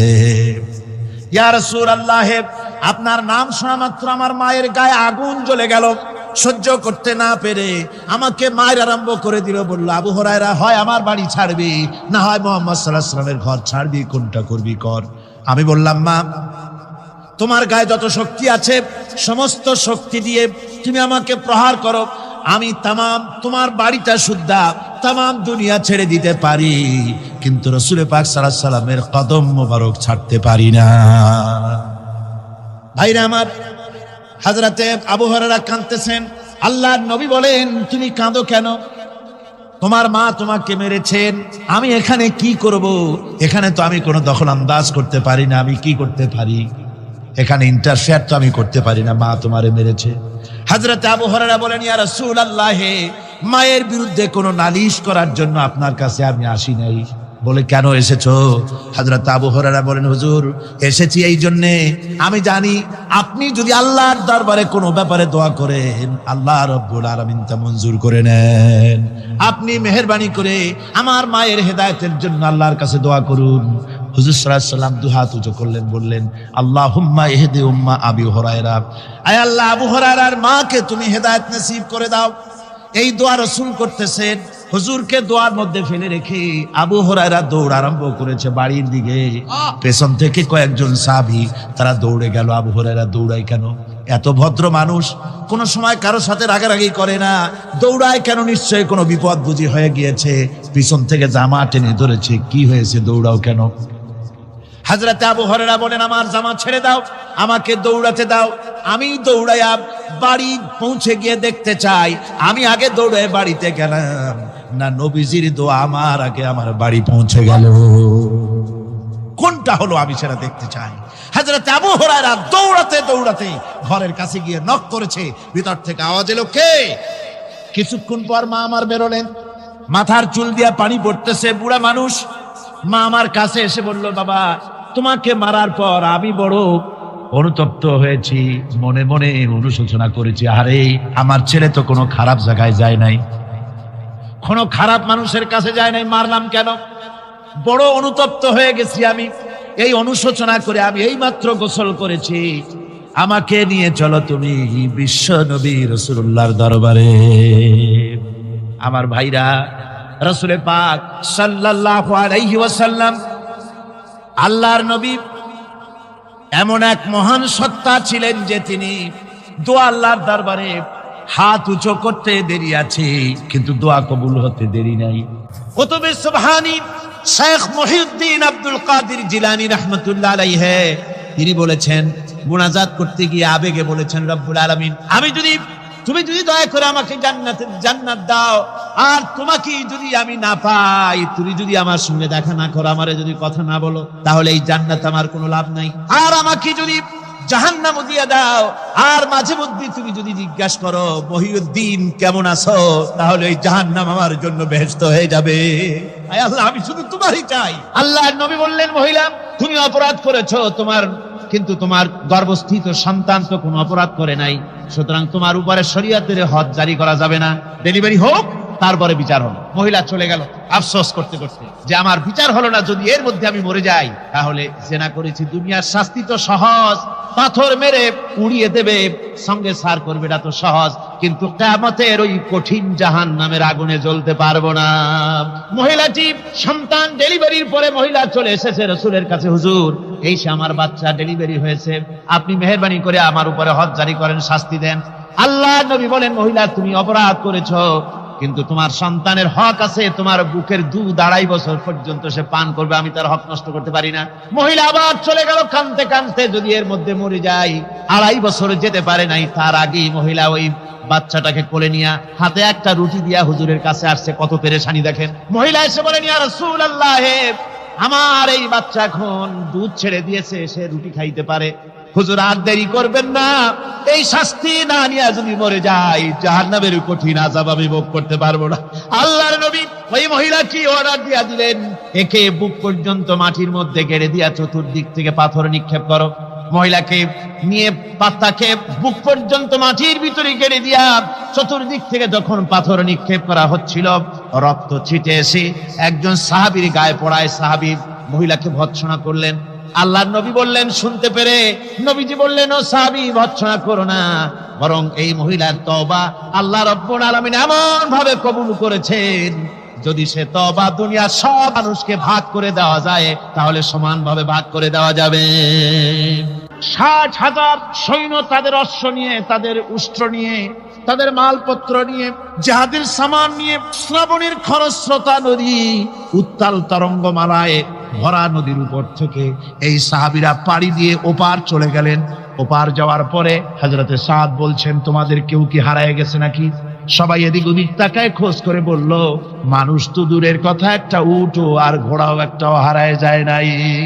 একজন বলল, আমার একটা পেয়ালা, যে পেয়ালা আমি পানি পান করতাম, সেই পেয়ালাটা তুফানে ছিটকে কোথায় চলে গেছে, ওইটা হারায় গেছে। হযরতে সাদ বলেন, মুজাহিদের কোন জিনিস দরিয়া নিতে পারে না, অবশ্যই তা ফেরত আসবে। এই কথা তিনি বলতেছিলেন, হঠাৎ করে দরিয়ার কিনারে একটা আওয়াজ হলো, দেখা গেল তুফানের ভিতরে সেই হারানো বাটিটা তাদের মধ্যে ফিরে এসেছে। আল্লাহু আকবার। মুজাহিদদেরকে সাহায্য করেন স্বয়ং আল্লাহ রাব্বুল আলামিন। আফ্রিকার জঙ্গলের কাছে ভিন্ন ইতিহাস, জঙ্গলের কাছেই মুসলমানদেরকে থাকতে দেওয়া হয়েছে। মনে করা হয়েছিল জঙ্গলের সমস্ত হিংস্র প্রাণীরা এই মুসলমানদের শেষ করে দেবে, যুদ্ধ করা লাগবে না। হযরতে সাদ সে অবস্থা বুঝতে পারলেন, তিনি একটা মঞ্চ তৈরি করলেন। সেই মঞ্চের উপরে দাঁড়ায় জঙ্গলের প্রাণীদের দিকে লক্ষ্য করে তিনি নোটিশ জারি করে দিলেন, বললেন, ইয়া আইয়াতুহাল হাশারাত ওয়াস সিবাউ নাহনু আসহাবু রাসূলুল্লাহ সাল্লাল্লাহু আলাইহি ওয়াসাল্লাম। হে জঙ্গলের হিংস্র প্রাণীরা, আমরা আল্লাহ রাসূলের সাহাবী, ফাইন্না নাজিলুনা ফামান ওয়াজাদনা বাদাহু কাতালনাহু। আমরা রাসূলের সাহাবী, এইখানে আল্লাহর দ্বীনকে কায়েম করার জন্য আমরা এসেছি, আল্লাহর কলেমার আওয়াজ নিয়ে আমরা এখানে রাত কাটাবো।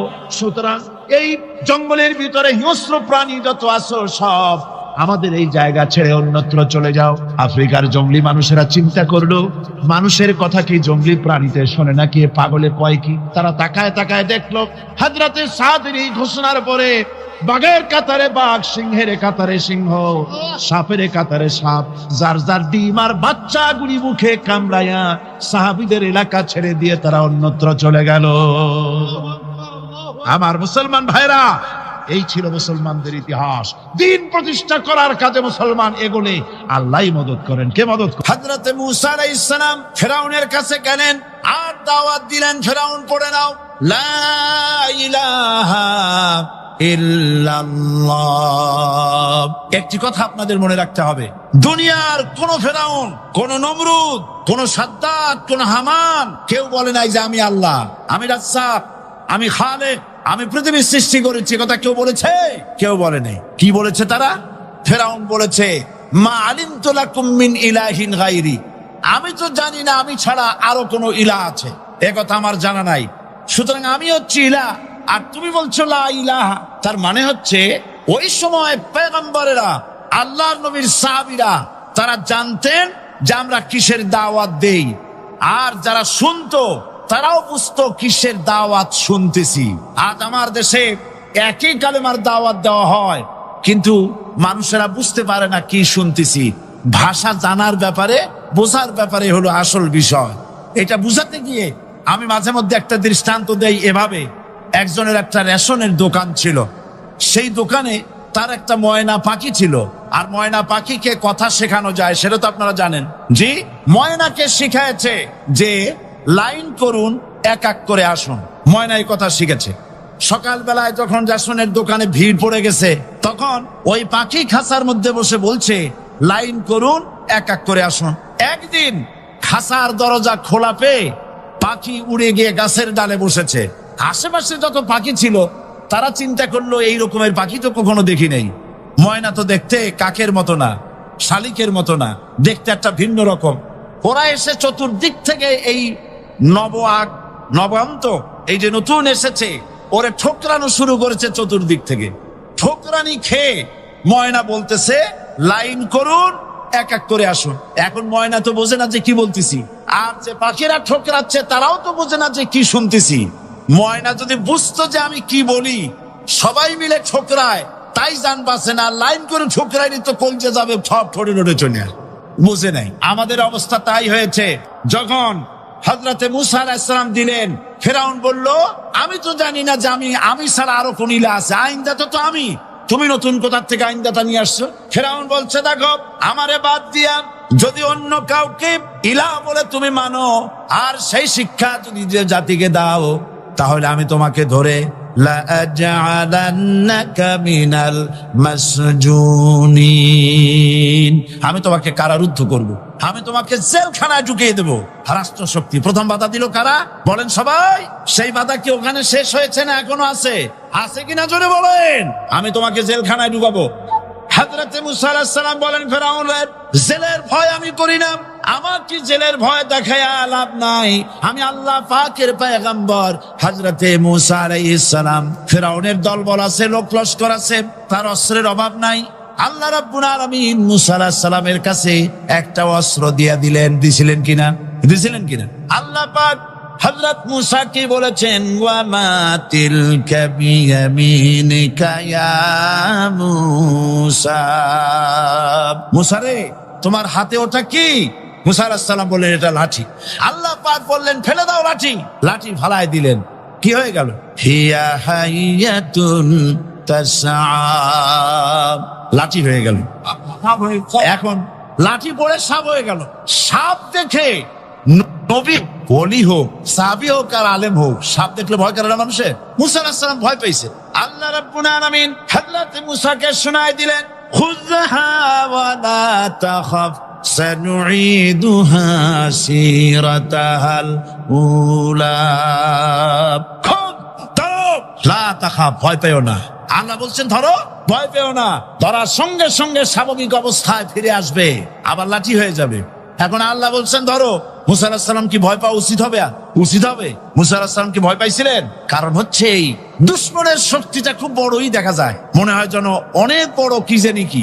আল্লাহ পাক বলছেন ইন্না কাইদাশ শয়তানে কানা দাঈফা, শয়তানের চক্রান্ত যতই তুমি মনে করো অনেক ষড়যন্ত্রের জাল বিস্তার হয়ে আছে, আল্লাহ কয় কিছুই না, দাঈফা অত্যন্ত দুর্বল। আল্লাহ পাক বললেন ধরো। মুসা আলাইহিস সালাম সাপ ধরলেন, সঙ্গে সঙ্গে লাঠি হয়ে গেল। ফেরাউন বরদাস্ত করলো না, রাষ্ট্র শক্তির পক্ষ থেকে আক্রমণ শুরু হলো। অপরাধ কি?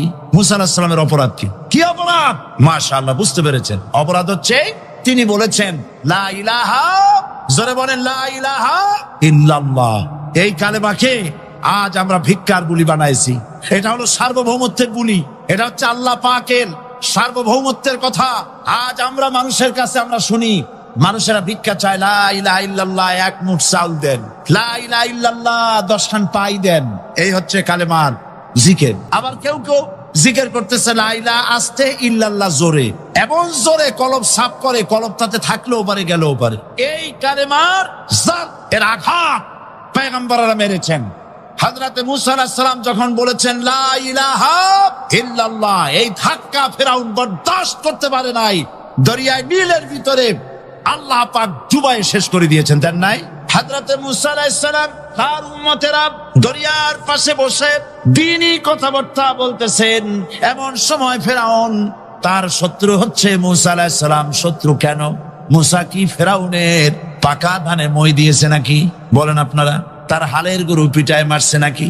অপরাধ হলো তিনি আল্লাহর জমিনে আল্লাহর আইন প্রতিষ্ঠার কথা বলেছেন। এই শুধুমাত্র এই অপরাধে ফেরাউন তার দলবল নিয়ে 3 দিক থেকে আক্রমণ করেছে। মুসা আলাইহিস সালামের উম্মতেরা ভয় পেয়ে গেছেন। তারা বলছেন ইন্না লামুদরাকুন, আমরা পাকড়াও হয়ে গেছি। 3 দিকে সারাশি আক্রমণ, 3 দিকে শত্রু, একদিকে দরিয়া, পালাবার রাস্তা আছে? হযরত মুসা আলাইহিস সালাম ভয় পেয়ে গেলেন, সারেন্ডার করলেন না। হযরত মুসা আলাইহিস সালাম বললেন কাল্লা, কখনো নয়, ভয় পাওয়ার কোনো কারণ নাই। রব্বি সায়াহদি।